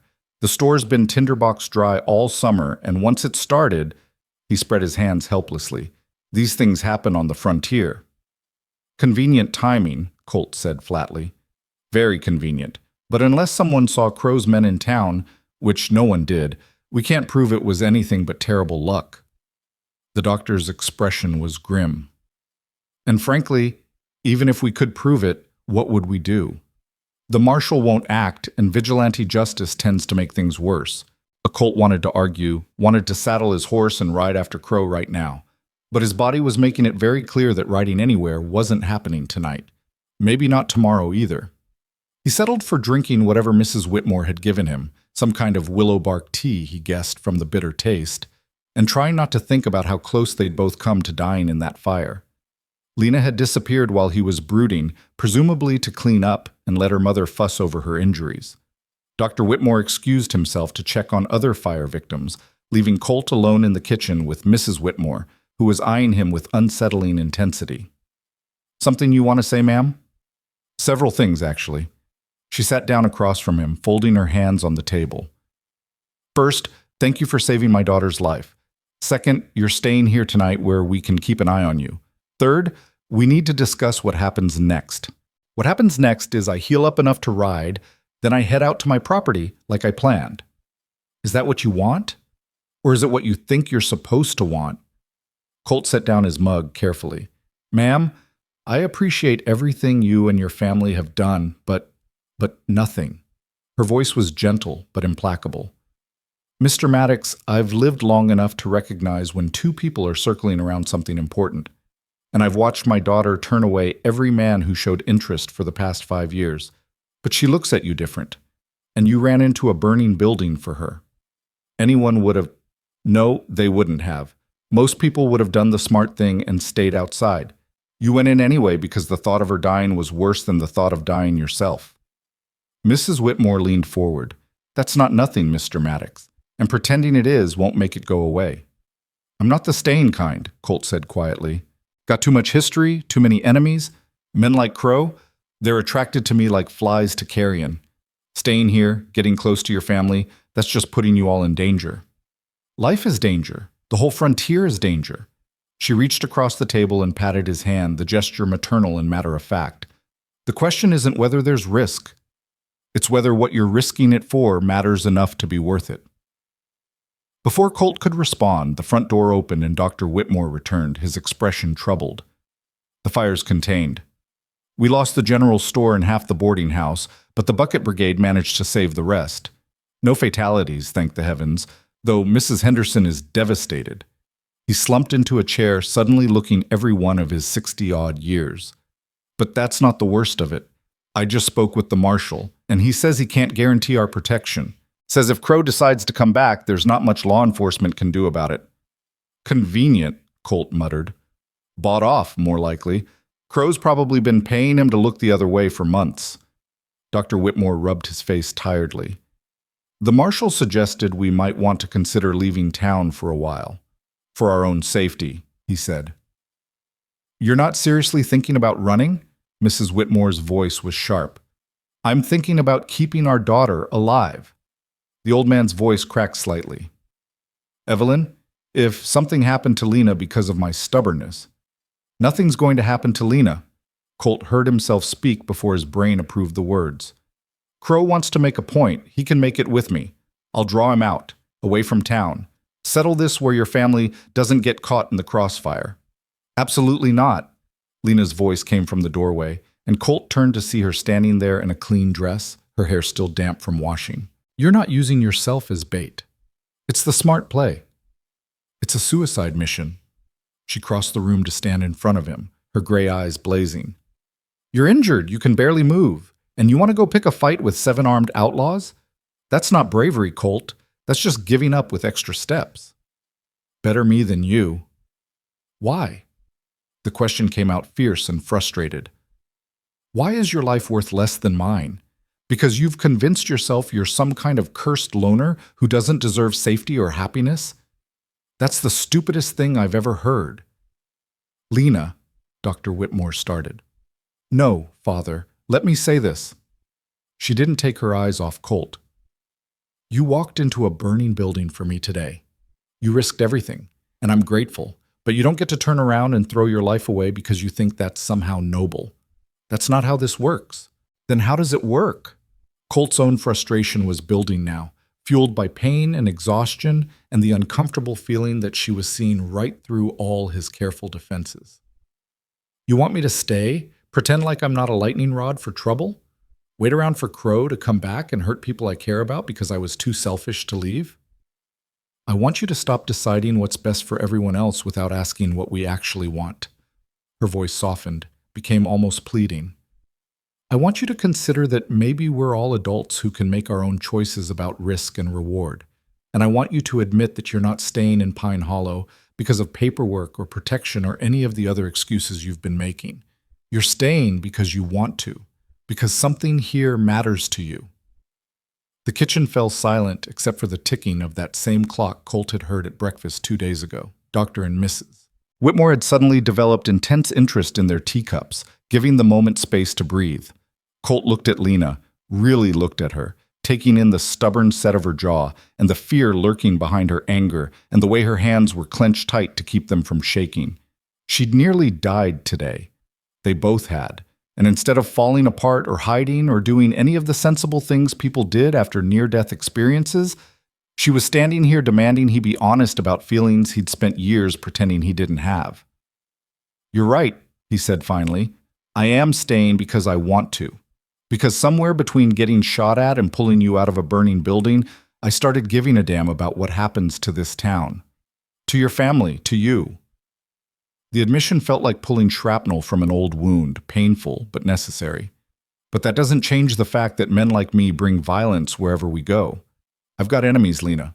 Real enemies, not just frontier thugs like Crow. And eventually they catch up. Then we'll deal with them when they come. Her voice was steady now, certain. Together, like we dealt with the ambush and the mine collapse and the fire. You don't have to face everything alone anymore, Colt. That's what I'm trying to tell you. It's not that simple. It's exactly that simple. You're just too scared to see it. The words hit like a slap, mostly because they were true. Colt had faced down outlaws and bears and near death 100 times over without flinching. But the idea of letting someone in, of mattering to someone and having them matter back, terrified him in ways violence never had. Dr. Whitmore cleared his throat diplomatically. Perhaps this conversation would benefit from a good night's rest. Mr. Maddox, you're in no condition to make decisions about anything right now. Stay here tonight. Let those burns heal, and we can discuss strategy in the morning. It was a reasonable suggestion delivered in a tone that made it clear the old man wouldn't take no for an answer. Colt nodded slowly, too exhausted to argue anymore. Mrs. Whitmore showed him to a small room on the first floor. A guest room, she explained, kept ready for medical emergencies that required overnight monitoring. The bed was soft, the room clean and simple, and Colt felt himself sinking into sleep almost before his head hit the pillow. But before unconsciousness claimed him, he felt a cool hand press against his forehead, checking for fever. Lena's voice drifted to him through the gathering darkness, so quiet he might have imagined it. Don't you dare leave without saying goodbye. He wanted to tell her he wouldn't, wanted to promise things he had no business promising, but sleep pulled him under before he could form the words, and his dreams were full of smoke and gray eyes and the sound of his name spoken like a prayer. When he woke, sunlight was streaming through the window and someone was pounding on the front door hard enough to shake the house. Colt was on his feet with his gun drawn before he was fully conscious, ignoring the way his back screamed protest at the sudden movement. He heard Dr. Whitmore's voice in the hallway, then another voice, young, male, terrified. Doctor, please, you have to come. It's the Peterson Ranch. Crow's men showed up at dawn. They've got the family trapped in the house. Colt was moving before the kid finished speaking, grabbing his shirt despite the way it pulled at his bandages. He emerged into the hallway to find the young miner from the cave-in standing in the doorway, wild-eyed and breathing hard. How many?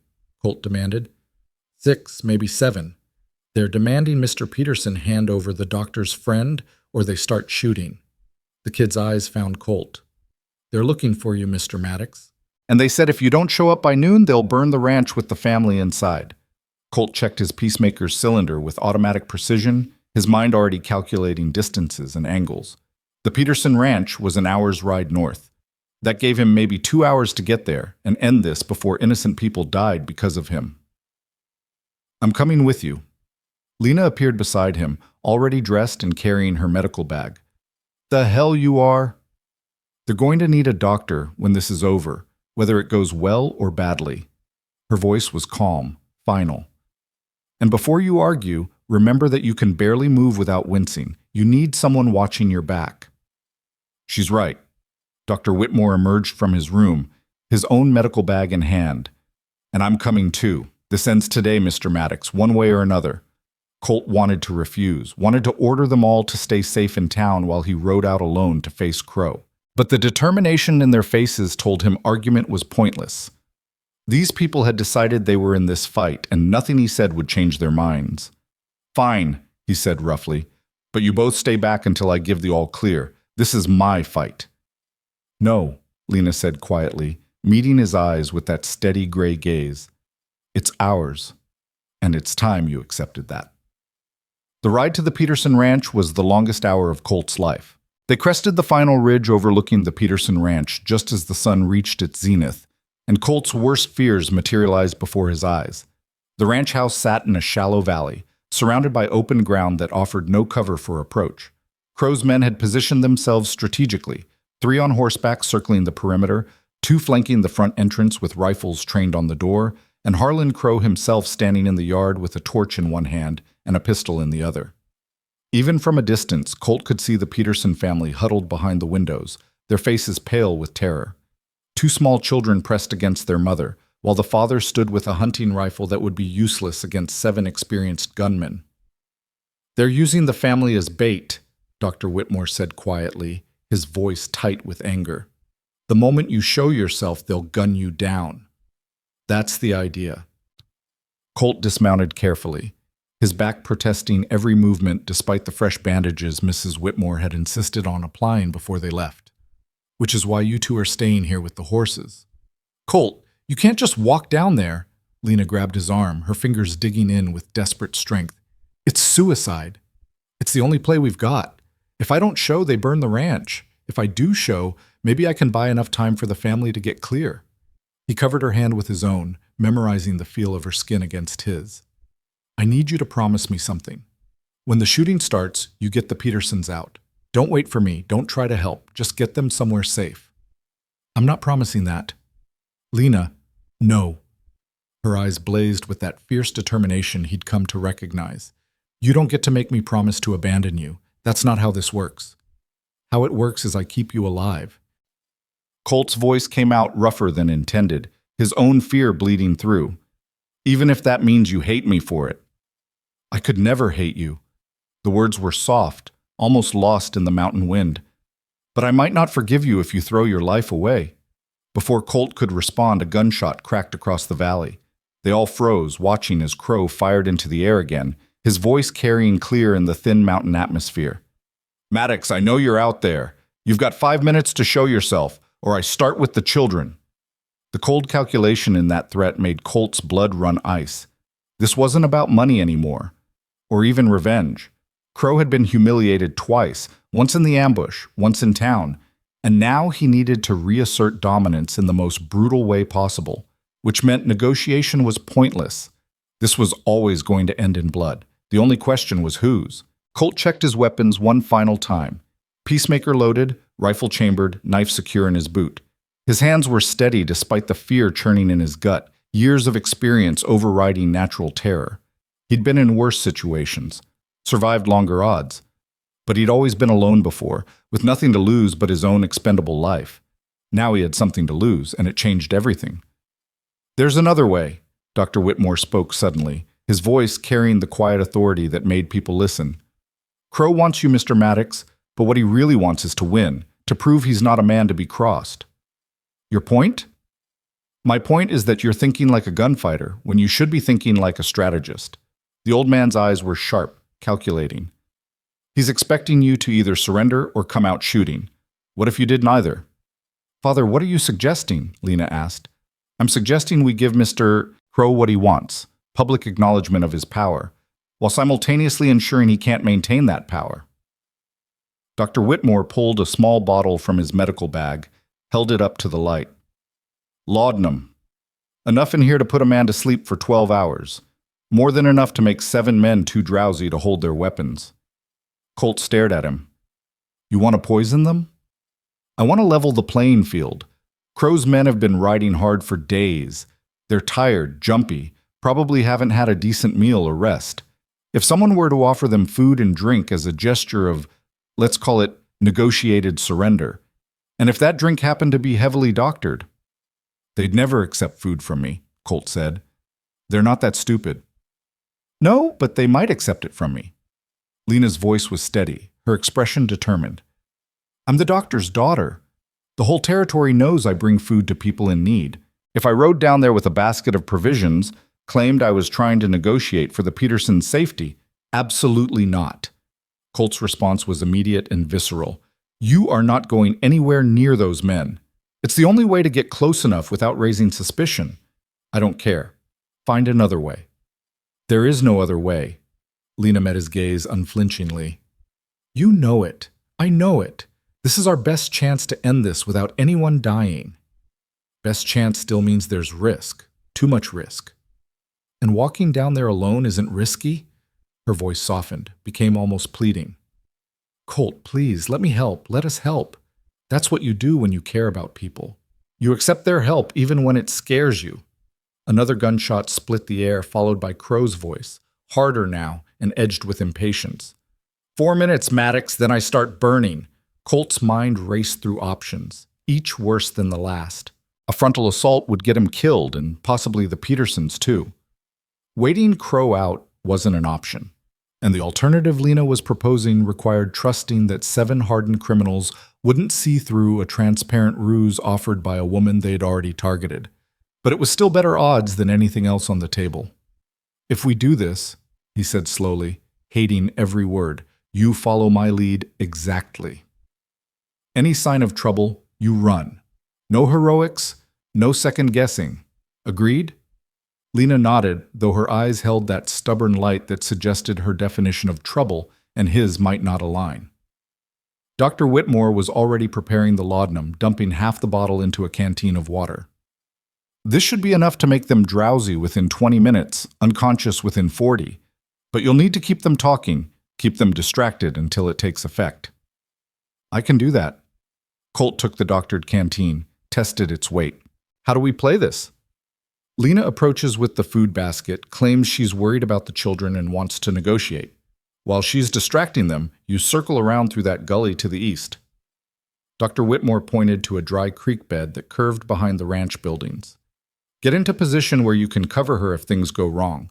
Once the laudanum takes effect and they start dropping, we move in and secure their weapons. And if they don't drink? Then you do what you do best, and we pray the Petersons survive the crossfire. The old man's expression was grim. Either way, we're out of time. Crow just fired again. Lena was already gathering supplies, bread from their saddlebags, jerky, a few apples, arranging them in a cloth-lined basket like she was preparing for a church social instead of a deadly gambit. Her hands were steady, but Colt could see the tension in her shoulders, the way she had to consciously slow her breathing. He caught her wrist as she reached for her horse. Lena, if this goes wrong, it won't. If it does, he continued, his voice low and urgent, you get out. Don't think about me. Don't try to be brave. Just survive. Promise me that much. She looked at him for a long moment, her gray eyes searching his face like she was trying to memorize every detail. Then she rose on her toes and pressed her lips to his, quick and fierce, and tasting of fear and determination and something that felt dangerously like hope. Come back alive, she whispered against his mouth. That's my only promise. Then she was gone, mounting her horse and riding down the slope with the basket balanced in front of her, every inch the concerned citizen trying to prevent tragedy. Colt watched her go, his heart hammering against his ribs, before turning to make his way toward the gully. The approach took 10 minutes that felt like hours. Colt moved as quickly as his injured back would allow, using the terrain for cover, keeping low and quiet. He could hear Lena's voice now carrying across the valley, calm and reasonable. Mr. Crow, I'm Dr. Whitmore's daughter. I've brought food and water. No one needs to get hurt today. Little late for that, sweetheart. Crow's laugh was ugly. Your boyfriend's already hurt plenty of my business. Now he's going to pay for it. Mr. Maddox isn't my boyfriend. He's just a stranger who happened to help my father. This isn't about him. It's about those children in that house who haven't done anything to you. Colt reached his position, a spot behind the barn that offered sightlines to both Lena and the ranch house. He could see her now, dismounted and standing with the basket, surrounded by Crow's men like a lamb among wolves. Every instinct screamed at him to intervene, to put himself between her and danger, but he forced himself to stay hidden and trust the plan. One of Crow's men, young, barely more than a kid, was eyeing the basket hungrily. That bread smells good, boss. We ain't eaten since yesterday. It's not poisoned, if that's what you're worried about, Lena said calmly. I made it this morning for my family. I'm just trying to prevent bloodshed. Crow studied her with narrowed eyes, trying to detect deception. You're either very brave or very stupid coming here alone. Neither, just practical. She held up the canteen. It's hot. You and your men must be thirsty. Drink, eat, and we can discuss terms that don't involve murdering children. Terms? Crow barked a laugh. The only terms I'm interested in are Maddox's head on a plate. Well, he's not here, is he? And standing in this heat making threats isn't going to make him appear. Lena uncorked the canteen and took a small sip herself, just enough to prove it wasn't poisoned, not enough to dose herself. Look, I'm not here to debate. I'm here because I don't want to spend the next week treating burns on children who didn't deserve this. So either accept some basic hospitality while we wait, or shoot me and explain to the whole territory why you murdered an unarmed woman bringing food." It was a calculated risk, banking on Crow's desire to maintain some veneer of frontier honor. For a long moment, the outlaw just stared at her, his scarred face unreadable. Then he snatched the canteen from her hand and drank deeply. "There. Happy?" He tossed it to one of his men. "Share it around. Might as well be comfortable while we wait for our guest of honor." Colt watched as the canteen made its rounds, each outlaw taking long swallows in the afternoon heat. Lena distributed the food with steady hands, playing the role of frontier peacemaker perfectly. But Colt could see the tension in every line of her body, the way her eyes kept flicking toward the ranch house where the Peterson family remained trapped. "You know he's not coming," Lena said conversationally, handing bread to the young outlaw. "Mr. Maddox is a drifter, probably halfway to Colorado by now. You're wasting your time." "He'll come." Crow's voice was certain. "Saw the way he looked at you in town. Man doesn't look at a woman like that and then run when she's in danger." "I'm not in danger. I'm here voluntarily." "Yeah, well, that can change real quick if your boyfriend doesn't show in the next—" Crow swayed slightly, caught himself. "In the next few minutes." It was starting. Colt could see it in the way one of the men rubbed his eyes, the way another sat down heavily in the dirt. The laudanum was working faster than expected, probably because they were dehydrated and exhausted, but not fast enough. Crow was fighting it, his eyes narrowing with sudden suspicion as he watched his men succumb to sudden drowsiness. "What did you do?" His hand went to his gun. "What was in that water?" "Nothing harmful, just something to help you rest." Lena's voice stayed calm, but she was backing toward her horse now, recognizing the shift in danger. "Mr. Crow, you and your men need sleep. That's all this is, forced rest." "You poisoned us." Crow's gun cleared its holster despite his wavering aim. "You little—" Colt was already moving, clearing the barn at a run despite the way his back screamed protest. His rifle came up smooth and natural, sighted on Crow's center mass. "Drop it, Crow." The outlaw spun, his gun tracking toward this new threat, and time seemed to slow down in that crystalline way it always did before violence. Colt could see Lena diving for cover behind a water trough, could see two of Crow's men collapsed completely, unconscious, could see the calculation in Crow's eyes as he tried to decide if he could get a shot off before Colt dropped him. He chose wrong. Crow's gun barked first, but his aim was off, compromised by the laudanum clouding his reflexes. The bullet sang past Colt's ear close enough to feel the wind of its passage. Colt's return shot was deliberate and precise, hitting Crow's gun hand and sending the weapon spinning into the dust. The outlaw howled, clutching his shattered hand, but he was already going down, the laudanum finally overwhelming his system. Within seconds, he was sprawled unconscious in the dirt with his men, the threat effectively neutralized without fatal bloodshed. Colt kept his rifle trained on the collapsed outlaws, while Dr. Whitmore thundered down the slope on his horse, medical bag bouncing. The old man made straight for the ranch house, calling reassurances to the Peterson family. Lena emerged from behind the water trough, shaking but unhurt, her eyes finding Colt's immediately. "You're all right?" His voice came out hoarse. "Fine. You?" "Fine." They stood staring at each other across the yard littered with unconscious outlaws, neither quite believing they'd survived. Then Lena laughed, a short, slightly hysterical sound, and Colt felt an answering smile pull at his mouth despite everything. "That was the stupidest plan I've ever been part of," he said. "But it worked. It almost got you killed." "Almost doesn't count." She crossed to him, her hands reaching up to check him for injuries with professional efficiency. "Your bandages held, that's something." "Lena." He caught her hands, stilling their movement. "What you did, walking down here alone, facing them, that was incredibly brave and incredibly reckless. I learned from the best." Her smile was tremulous but genuine. "Besides, someone had to keep you from getting yourself killed through noble self-sacrifice." "I'm serious, you could have—" "But I didn't." Her hands turned in his grip, holding on now instead of examining. "We didn't. We're both alive. The Petersons are safe, and Crow's finished. That's a win, Colt. Learn to take it." Before he could respond, Dr. Whitmore called from the house. Could use some help over here. Mrs. Peterson's in labor. Lena's eyes widened. Oh, of course she is, because today wasn't exciting enough. But she was already moving toward the house, pulling her medical bag from her saddle. Colt, can you secure those men? Father taught me to tie medical knots, but I'm guessing you're better with the restraining kind. On it.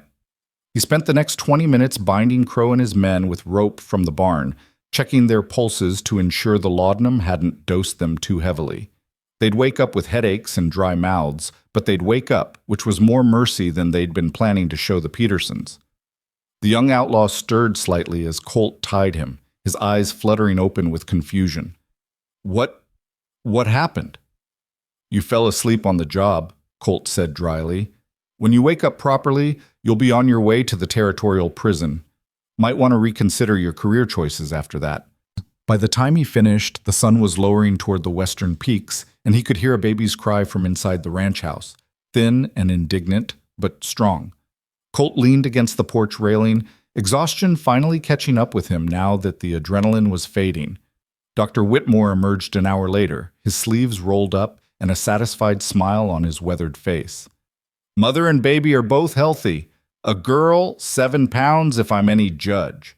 Father's over the moon, other children are fascinated, and Lena's currently teaching Mrs. Peterson about nursing basics. That's good. Colt's voice was rough with fatigue. It is. The old man sat down beside him with a grunt of effort. You know, when I was younger, I dreamed of a quiet practice, treating colds and setting broken bones, delivering babies in peaceful farmhouses. I didn't expect outlaws and burning buildings and laudanum-laced standoffs. Sorry for complicating your retirement. Are you? Dr. Whitmore's eyes were shrewd, because it seems to me you've been the best thing to happen to this family in quite some time. Colt looked at him sharply. How do you figure? You gave my daughter something she hasn't had in years, a reason to think about a future that includes more than just medicine. The doctor's smile was gentle. I've watched her turn away from life, Mr. Maddox, convinced herself that healing was enough, that she didn't need partnership or love or any of the things that make existence bearable. Then you showed up and reminded her that those things matter too. I didn't. You did, whether you meant to or not. Dr. Whitmore stood, brushing dust from his trousers. The question is, what are you going to do about it? Before Colt could formulate an answer, Lena appeared in the doorway, backlit by lamplight from inside the house. Her hair had escaped its pins completely, her dress was stained with blood and other fluids Colt didn't want to identify, and she looked absolutely exhausted. She also looked beautiful in a way that made Colt's chest ache. Baby's fed and sleeping, mother's resting. Mr. Peterson says we're welcome to stay the night since it's getting dark. She looked at her father. What should we do about them? She gestured to the still unconscious outlaws. Leave them tied up in the barn overnight. I'll ride back to town and fetch the marshal. Useless as he is, this is still his job. Dr. Whitmore glanced between Lena and Colt with poorly concealed amusement. You two should rest. It's been a long day. He disappeared into the house before either could protest, leaving them alone on the porch as twilight settled over the valley. Somewhere a coyote called, lonely and distant, and Colt felt the weight of everything unsaid pressing down on him. Your father thinks I'm good for you, he said, finally. Is he wrong? I don't know, maybe. Colt turned to face her fully. Lena, I don't know how to be what you need. I've spent so long alone, so long running from anything that felt like connection. I don't know if I can stop. I'm not asking you to be perfect. She moved closer, close enough that he could see the flecks of darker gray in her eyes. I'm just asking you to try, to consider that maybe what you've been running from is actually what you've been looking for. And if I'm wrong for you, if I bring nothing but trouble and danger, then we'll face it together. Her hand found his, their fingers intertwining with easy certainty. Colt, I've spent my whole life being practical, making sensible choices, turning away from anything that felt risky or uncertain. And you know what? I was lonely. Useful, yes. Fulfilled in my work, absolutely. But lonely in ways I didn't even recognize until you showed up and reminded me what connection feels like. Connection's dangerous. So is isolation. Her voice was fierce now. You can't protect yourself from pain by refusing to care. That's not safety. That's just a different kind of dying. The words hit too close to truths Colt had been avoiding for years. He thought about his 10 acres and his plans for solitude, and tried to remember why that had seemed like such a good idea, tried to recall what he'd been protecting by keeping everyone at arm's length. But standing here with Lena's hand in his, watching the way the fading light painted her face in shades of gold and shadow, he couldn't remember, couldn't see past the present moment to whatever future he'd been so certain he wanted. "I don't know how to do this," he admitted quietly. "Don't know how to be part of something instead of separate from it." "Neither do I." Lena's smile was soft and slightly sad. "But maybe we could figure it out together, if you're willing to stay long enough to try." Stay. The word that had always felt like a trap now sounded like possibility. Like maybe there was a different kind of strength in putting down roots than there was in constant motion. Like maybe the bravest thing he could do wasn't facing down outlaws alone. It was admitting he didn't want to be alone anymore. "The land deed," he said slowly. 10 acres with a creek and good timber." "I remember." "It's big enough for a cabin. Maybe big enough for a clinic, too, if someone wanted to set up a practice out there. Away from town, but close enough to reach patients who need help." Lena's breath caught, her fingers tightening around his. "Colt, what are you saying?" "I'm saying maybe isolation was never the point. Maybe I just needed the right reason to stop running." He raised his free hand to her face, his thumb brushing across her cheekbone with tentative gentleness. "I'm saying I don't know what I'm doing or how to do it right, but I want to try. With you. If you'll have me." Her answer was a kiss that tasted of tears and hope and new beginnings. When they finally pulled apart, both breathing hard, her smile was incandescent. "I'll have you," she whispered, "on one condition." "What's that?" "No more running into burning buildings without backup." Despite everything, the exhaustion, the fear, the uncertainty, Colt laughed. "Deal." They stood together on the Petersons' porch as stars emerged overhead, two people who'd spent years protecting themselves from exactly this kind of vulnerability, choosing instead to take the risk. To believe that maybe love wasn't the weakness they'd feared, but the strength they'd been missing. In the barn, Harlan Crow and his men slept off their drugged sleep.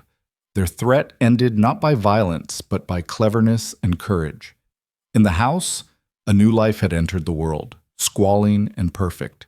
And somewhere in the distance, Pine Hollow waited with all its complications and possibilities. But for this moment, on this porch, with this woman's hand in his, Colt Maddox allowed himself to imagine a future that didn't involve running. A future built on something more solid than fear and isolation. It terrified him. It also felt like coming home. They stayed at the Peterson ranch that night, though sleep came in fractured intervals for Colt. Every time he closed his eyes, he saw flames and falling timber, heard Lena's voice calling his name through smoke. His back ached despite the fresh bandages, and his mind wouldn't settle, kept circling back to the promise he'd made on the porch, a promise that felt both inevitable and impossible. He found Lena in the kitchen just before dawn, already dressed and preparing supplies for the ride back to town. She looked up when he entered, and something in her expression softened. "Couldn't sleep either?" "Too much thinking." He accepted the coffee she offered, grateful for the warmth against his palms. "Lena, about what I said last night. If you're about to take it back, don't." Her voice was steady, but her eyes held a flicker of vulnerability. "I'd rather you be honest now than kind and dishonest later." "I'm not taking it back." The words came easier than he expected. "I'm just trying to figure out how to make it work. I've got enemies, real ones. Men who won't stop just because I've decided to settle down. If they come looking, then we'll handle it, together." She set down her own cup and moved closer. "Colt, I need you to understand something. I'm not asking you to be someone you're not. I'm not asking you to pretend your past doesn't exist. I'm just asking you to stop using it as an excuse to deny yourself a future." Before he could respond, Dr. Whitmore entered with the marshal in tow, a heavy-set man with bloodshot eyes and the sour smell of yesterday's whiskey still clinging to his clothes. The lawman looked profoundly uncomfortable as he surveyed the 7 bound outlaws now awake and glaring from the barn. "Well," the marshal said slowly, "this is quite the situation. The situation is simple. Dr. Whitmore said crisply. These men threatened innocent people, attempted arson, and admitted to being involved in the mine collapse that killed 3 workers. You're going to transport them to the territorial prison where they can face proper justice. Now, Doc, that's a lot of accusations, backed by multiple witnesses and a confession Crow made to my daughter while under the influence. The old doctor's expression was granite hard. Unless you'd like me to write the territorial governor about how Pine Hollow's marshal takes bribes to ignore outlaws terrorizing honest citizens. The marshal's face went pale, then red. That's a serious allegation. Then prove it wrong by doing your job. Dr. Whitmore didn't blink. Load these men in a wagon and get them to the prison, today. Or I start writing letters to people who actually care about frontier justice. It took 2 hours and the help of several Peterson ranch hands, but eventually Crow and his gang were loaded into a reinforced wagon under armed guard. Harlan Crow, his gun hand bandaged and his scarred face twisted with impotent rage, fixed Colt with a stare that promised this wasn't over. You think you've won, Maddox? Men like me, we got friends, family. Someone's going to come looking for you eventually. Let them come. Colt's voice was flat and final. I'll be right here. The certainty in those words seemed to surprise Crow more than the capture itself. The outlaw's eyes narrowed, reassessing, then he laughed, a bitter, knowing sound. Right here, with the girl and the respectable life. Crow shook his head. You poor bastard. You think you can just walk away from what you are? From what you've done? That past is going to catch up, and when it does, you'll wish you'd kept running. Maybe. Colt met his gaze without flinching. Or maybe I'll have finally found something worth standing my ground for. The wagon pulled away in a cloud of dust, taking with it the immediate threat, but leaving behind the uncomfortable truth in Crow's words. Men like Colt didn't get clean endings. Didn't get to simply decide one day that violence was behind them and expect the world to honor that decision. But watching Lena say goodbye to the Peterson family, her hands gentle as she checked the new baby one final time, Colt thought maybe that didn't matter as much as he'd believed. Maybe what mattered was choosing to try anyway. The ride back to Pine Hollow was quiet, each of them lost in their own thoughts. The town looked different somehow in the morning light, less like a temporary stop and more like something that could become permanent. Colt tried to imagine himself here in a year, 5 years, building a life instead of just passing through. The image didn't terrify him quite as much as it should have. They'd barely dismounted at the Whitmore house when Mrs. Whitmore appeared with news that wiped away any lingering sense of peace. There's been a telegram, she said, her face drawn with worry. From the territorial capital. Someone's claiming ownership of the Crawley property, says the sale to you was invalid because there's an outstanding lien on the land. Colt went very still. What kind of lien? Doesn't say. Just that you need to come to the land office immediately to settle the matter or forfeit your claim and any money you paid. It was too convenient, too perfectly timed. Colt's mind raced through possibilities, landing on the most likely scenario with sick certainty. Someone had found out about the land purchase and was using legal manipulation to either extract more money or force him into a confrontation on different terms. It's a trap, Lena said quietly, reading his expression. Probably. Colt handed his horse's reins to Dr. Whitmore. Which means I need to go anyway. Can't let someone steal that land through paperwork when I paid honest money for it. Then we'll all go? Dr. Whitmore's tone brooked no argument. If this is legal business, having witnesses present protects everyone involved. And if it's not, he patted the rifle strapped to his saddle. Well, we've gotten rather good at handling trouble lately. The Territorial Land Office was a squat building 2 hours east of Pine Hollow, staffed by a nervous clerk who kept glancing at the back room like he expected something unpleasant to emerge from it. When Colt gave his name, the clerk's nervousness intensified. Ah, yes. Mr. Maddox, there's been a complication regarding your purchase. He shuffled papers with trembling hands. A gentleman has come forward claiming to be Thomas Crawley's son, asserting that his father's debts transfer to him, and therefore the land was sold without proper legal authority. Crawley drank himself to death with no known heirs, Dr. Whitmore interjected. This is documented. I signed the death certificate myself. Yes, well, this gentleman has provided documents suggesting otherwise. The clerk gestured toward the back room. He's waiting to discuss the matter with Mr. Maddox directly. Every instinct Colt possessed was screaming danger. This wasn't about land or liens. It was about luring him into a confined space where whoever was waiting could control the situation. But walking away meant losing the property and confirming that he could be manipulated through legal intimidation. "I'll talk to him," Colt said. "Alone." "Like hell." Lena's hand closed on his arm. "We're not separating. That's what they want." "She's right," Dr. Whitmore added. "Whatever's waiting in that room, you face it with witnesses. That's non-negotiable." The clerk looked like he wanted to argue, but subsided under the doctor's stern glare. He led them through the main office to a back room that smelled of old paper and tobacco smoke. And there, seated at a desk with his feet propped up like he owned the place, was a man Colt recognized immediately, despite the years that had passed. Marcus Calloway. Former Union officer, current hired gun, and one of 3 people in the world who knew exactly who Colt Maddox had been before he became a drifter with no past. Well, well, Calloway's smile was all teeth and malice. Colt Maddox. Or should I use your real name? I'm betting these nice folks don't know it. Colt's hand didn't move toward his gun, but every muscle in his body tensed for action. "Calloway, didn't expect to find you playing land swindler, thought you had bigger ambitions." "Oh, I do. But when I heard through certain channels that the infamous Colt Brennan had resurfaced in Montana, I couldn't resist checking if it was true." Calloway's eyes flicked to Lena and Dr. Whitmore with calculated interest. "And look what you've found yourself. A ready-made family. How touching." "Brennan?" Lena's voice was quiet, controlled, but Colt heard the question beneath it. "That's right, darling. Your hero here used to be Colt Brennan. Guerrilla fighter, suspected war criminal, wanted in 3 states for actions during and after the war.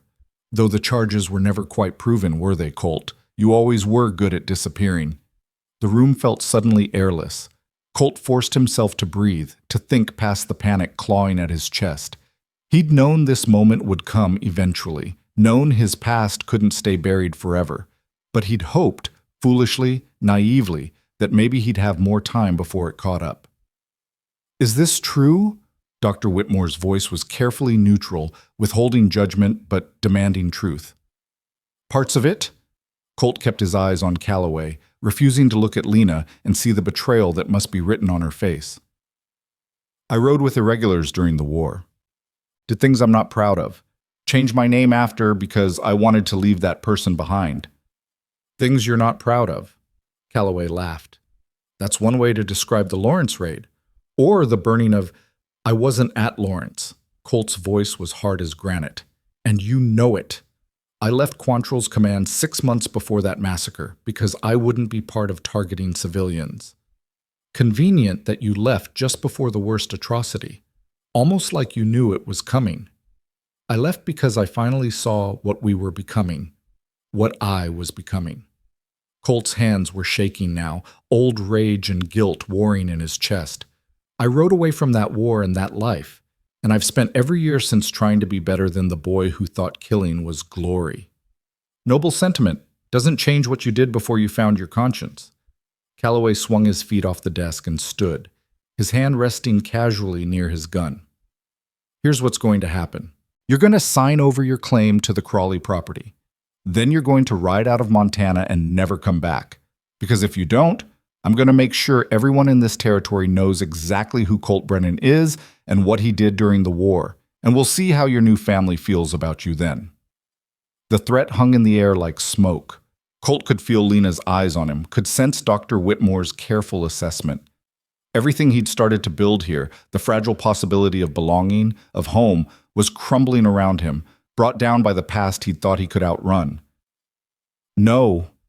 The word came from Lena, quiet but absolutely firm. Calloway's attention shifted to her. "I'm sorry?" "I said no. He's not signing anything, and he's not leaving." Lena stepped forward, positioning herself between Colt and Calloway with fearless determination. "I don't care what name he used during the war or what he did before I knew him. I care about who he is now. And the man I know would never abandon people who need him because some bully with a grudge showed up making threats." "Little lady, you don't understand. Don't you dare patronize me." Her voice cracked like a whip. I understand perfectly. You're using legal manipulation and threats to try to drive away a good man because you're too much of a coward to face him honestly. Well, it's not going to work. Lena, don't. Colt's voice was rough with emotion. He's right about my past. You don't know what I know you ran into a burning building to save me. I know you stood up to outlaws threatening innocent people. I know you've shown more courage and decency in the week I've known you than most men show in a lifetime. She turned to face him fully, her gray eyes blazing with absolute conviction. Whatever you did during the war, you were barely more than a boy. Boys make mistakes. Men learn from them, and the man standing here now is worth fighting for. She's right, Doctor. Whitmore spoke up, his voice carrying quiet authority. Mr. Calloway, I served as a field surgeon during the war. I saw what it did to young men, how it twisted them, broke them, turned them into things they never wanted to be. I also saw how some of them found their way back to humanity afterward, found redemption through service and sacrifice. Touching, Calloway drawled, but irrelevant. The law doesn't care about redemption. Perhaps not, but I'm curious about something. The doctor's eyes narrowed. This supposed lien on the Crawley property. I'd like to see the documentation. The original paperwork, signed and witnessed, proving Thomas Crawley had a son, and that said son has legitimate claim. Calloway's expression flickered, just for a moment, but long enough for Colt to recognize the tell. The documents were fake. Had to be. Calloway was bluffing, using legal intimidation to force a confrontation he knew he couldn't win through honest means. The papers are in order, Calloway said, but there was new tension in his voice. Then you won't mind if I examine them. As a concerned citizen and medical professional with some legal training. Dr. Whitmore extended his hand expectantly. Unless, of course, you'd prefer I telegraph the territorial governor's office and request they send an official to verify authenticity. I'm quite close with Governor Potts. We served together during the war. The bluff hung in the air for 3 heartbeats. Then Calloway's hand moved toward his gun. Colt was faster. His peacemaker cleared its holster in a smooth draw that was pure muscle memory. The barrel trained on Calloway's chest before the other man's fingers even touched his weapon. Behind him, Colt heard Dr. Whitmore's rifle cock with quiet menace. Don't. Colt's voice was flat and cold, the voice of someone who'd made this calculation too many times before. You're good, Marcus, but you're not that good. And you know it. Calloway froze, reassessing. His eyes flicked to the doctor's rifle, to Lena's unwavering stance, then back to Colt. The math of violence was running behind his eyes, and it wasn't coming out in his favor. This isn't over, Calloway said finally. Yes, it is. Colt's aim never wavered.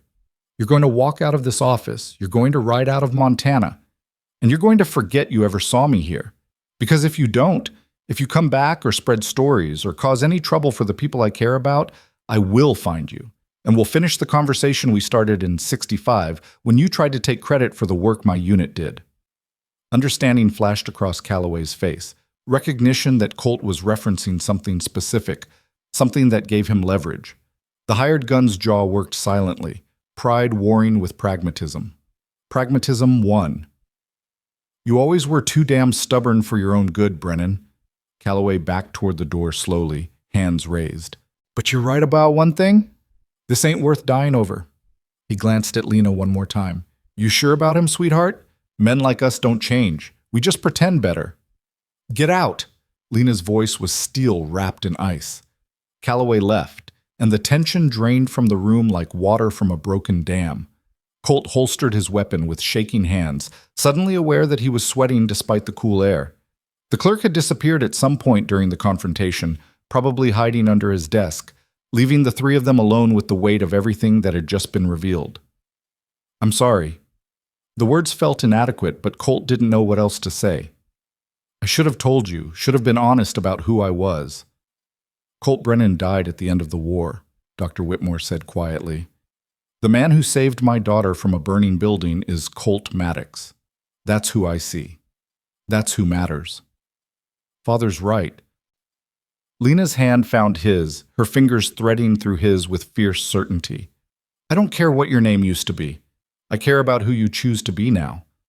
You don't understand what I did, what I was part of. Then tell me. She turned him to face her, her gray eyes steady and unafraid. Tell me everything, and let me decide for myself whether the man you are now is worth the risk. So he did. Standing in that dingy land office with afternoon light slanting through dusty windows, Colt told them about the war, about being 17 and full of idealistic fury, joining up with guerrilla fighters who promised to defend their homes, about the gradual descent into brutality, the way violence became casual and mercy became weakness, about the night he'd realized he was becoming a monster and had ridden away from everything he'd known rather than sink further into darkness. He told them about the years after, drifting from town to town, never staying long enough to matter, convinced he didn't deserve peace or connection or anything good. About the nightmares that still came sometimes, visions of things he'd done and things he'd failed to prevent. And when he finally fell silent, exhausted and hollow, Lena stepped close and wrapped her arms around him. "Thank you for trusting me with this," she whispered against his chest. "Thank you for being brave enough to tell the truth. Aren't you angry? Disappointed? I'm sad for the boy you were, who got caught up in something terrible. And I'm proud of the man you became, who chose to walk away and build something better." She pulled back to look at him. "That's not weakness, Colt. That's the hardest kind of strength." Dr. Whitmore cleared his throat gently. "The land office seems to have been abandoned by its staff. I suggest we collect the deed to your property and depart before anyone asks uncomfortable questions about the gentleman who just left in such a hurry." They found the Crawley deed in the main office files, properly recorded and legally sound. No lien, no complications, no hidden heirs. Just Calloway's attempt at intimidation, exposed and defeated. Colt folded the document carefully and tucked it inside his coat, feeling the weight of it like a promise. 10 acres. A creek. Good timber for building. The foundation of a future he'd never let himself want before. They were halfway back to Pine Hollow when the storm caught them. One of those sudden mountain tempests that turned the sky black and unleashed rain in sheets. Dr. Whitmore shouted something about shelter and pointed toward a line of caves visible in the rocky slope ahead. They made it inside just as lightning split the sky with blinding brilliance. The cave was shallow but dry, smelling of stone and old leaves. They huddled near the entrance, watching the storm rage across the valley while their horses shifted nervously deeper in the shelter. "Well," Dr. Whitmore said after a long moment of listening to thunder echo off the mountains, "this gives us time to discuss practical matters." "Such as?" Colt was trying not to think about how close Lena was sitting, how the cold rain had made her shiver until he'd draped his coat around her shoulders. "Such as what happens next. You have land now, a legitimate claim that no one can contest. The question is what you build on it." Was thinking a cabin, something sturdy enough to handle winters. "Just a cabin?" The old doctor's eyes were knowing. No room for expansion, no consideration for other uses? Colt glanced at Lena, found her watching him with an expression he couldn't quite read. "I mentioned to Lena that the property might be big enough for a clinic too. If someone wanted to set up a medical practice away from town, but close enough to serve the mining camps and ranches." Someone meaning my daughter. If she was interested, no pressure, just an option. Lena's laugh was soft and slightly breathless. "You're asking me to move onto your property and set up a practice before you've even asked me to marry you? That seems backwards." Colt's heart stopped, restarted, and began hammering against his ribs. "I didn't think... we haven't known each other long enough for... How long is long enough?" She shifted to face him fully. "A week, a month, a year? I've known men my whole life who never showed me half of what you have in 7 days. Known safety and certainty and comfortable prospects that left me completely empty. Lena, I can't promise you safety. Can't promise enemies won't come looking or that my past won't complicate your future. All I can promise is that I'll spend every day trying to be worthy of your faith in me. That's all I need." Her hand cupped his face, thumb brushing across his cheekbone with infinite gentleness. "I don't want promises you can't keep. I just want honesty and partnership and someone who'll face the storms with me instead of running from them. I'll face whatever comes." The words felt like a vow, binding and sure. "With you. For as long as you'll have me." Then ask me properly. Dr. Whitmore was suddenly very interested in examining the cave wall, giving them the illusion of privacy. Colt took both of Lena's hands in his, feeling the calluses from medical work and the strength in her slim fingers. Lena Whitmore, I don't have much to offer. A piece of rough land, a questionable past, and more scars than any one man deserves.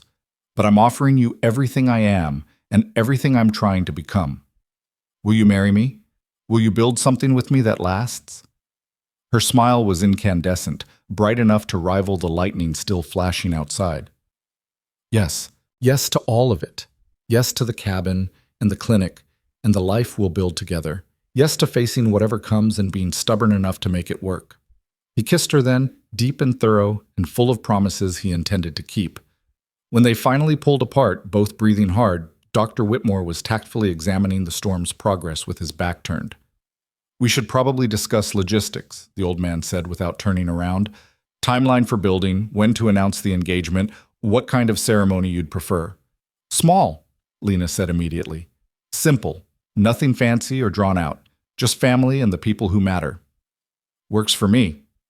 Colt was discovering he'd agree to anything as long as she kept looking at him like that, like he was something precious instead of something broken. The storm blew itself out over the next hour, leaving the world washed clean and glittering. They rode the rest of the way to Pine Hollow in comfortable silence, each lost in thoughts of the future taking shape before them.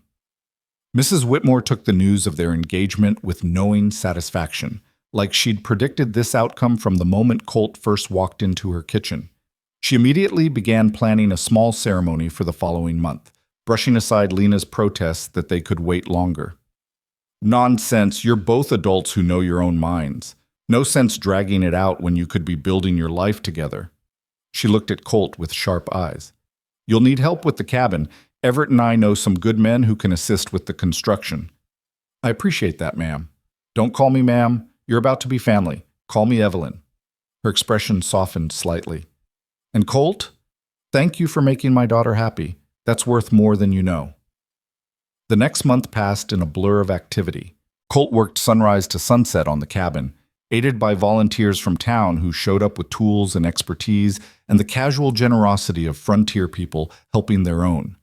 Dr. Whitmore was a constant presence, offering advice on everything from foundation placement to window installation, while Lena divided her time between medical rounds and planning the small clinic that would adjoin the main cabin. The structure took shape slowly, solid log walls, a stone fireplace that would heat both the living space and the clinic, wide windows to let in light. Nothing fancy, but built to last, each timber chosen and placed with care. Colt found himself working alongside men he'd helped during the mine collapse, sharing meals with families he'd protected from Crow's gang. Pine Hollow was claiming him piece by piece, transforming him from a stranger passing through to someone who belonged. It still felt strange, still made him nervous sometimes, this business of putting down roots and letting people matter. But every time the old fears started to rise, Colt would look over and see Lena working on the clinic plans, or Dr. Whitmore teaching him the proper angle for supporting beams, or Mrs. Whitmore arriving with food and gentle teasing, and the fear would recede. This was worth the risk, worth the vulnerability, worth everything. The wedding took place on a crisp October morning with the aspens turning gold on the mountain slopes. True to Lena's wishes, it was small, just the Whitmores, a handful of friends from town, and a circuit preacher who happened to be passing through. They stood in front of the half-finished cabin, the structure both a promise and a beginning. Lena wore a simple dress the color of cream, her dark hair loose around her shoulders. She looked beautiful and brave and absolutely certain. Her gray eyes locked on Colt's face as she promised to love him through whatever storms came. And when it was his turn, Colt spoke vows he meant with every scarred, battered piece of his heart. Promised to honor her courage, to value her independence, to be partner instead of protector. Promised to face the future together instead of alone. When the preacher pronounced them married, Colt kissed his wife and felt something fundamental shift inside him, like a door he'd kept locked for years finally swinging open. Like coming home after a lifetime of wandering. The celebration afterward was simple, food and music and dancing in the clearing beside the cabin.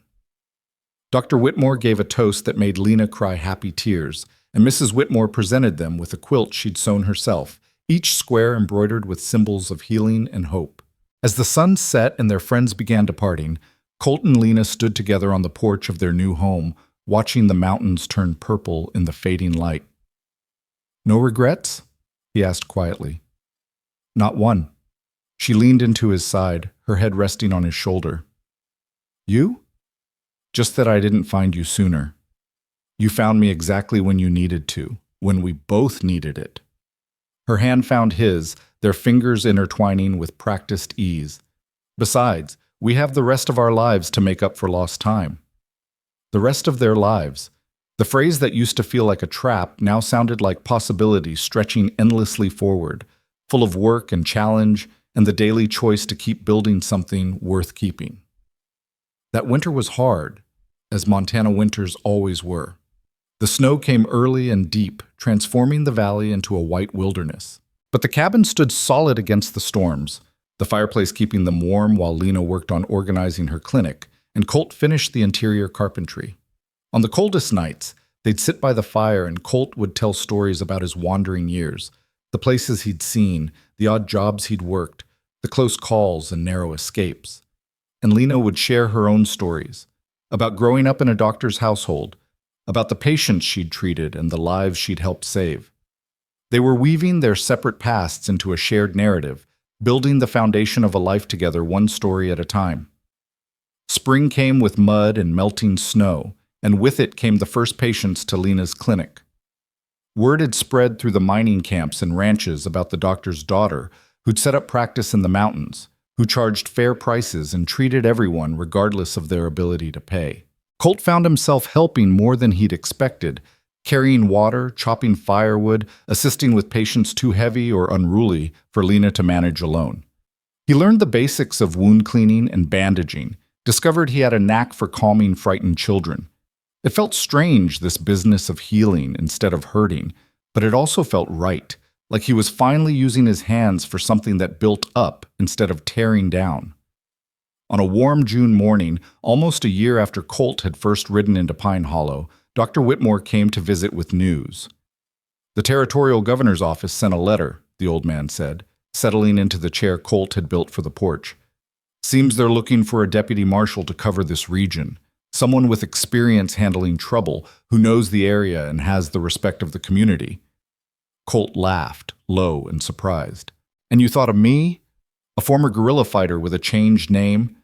I thought of a man who's proven himself capable, honorable, and willing to stand up for people who can't protect themselves."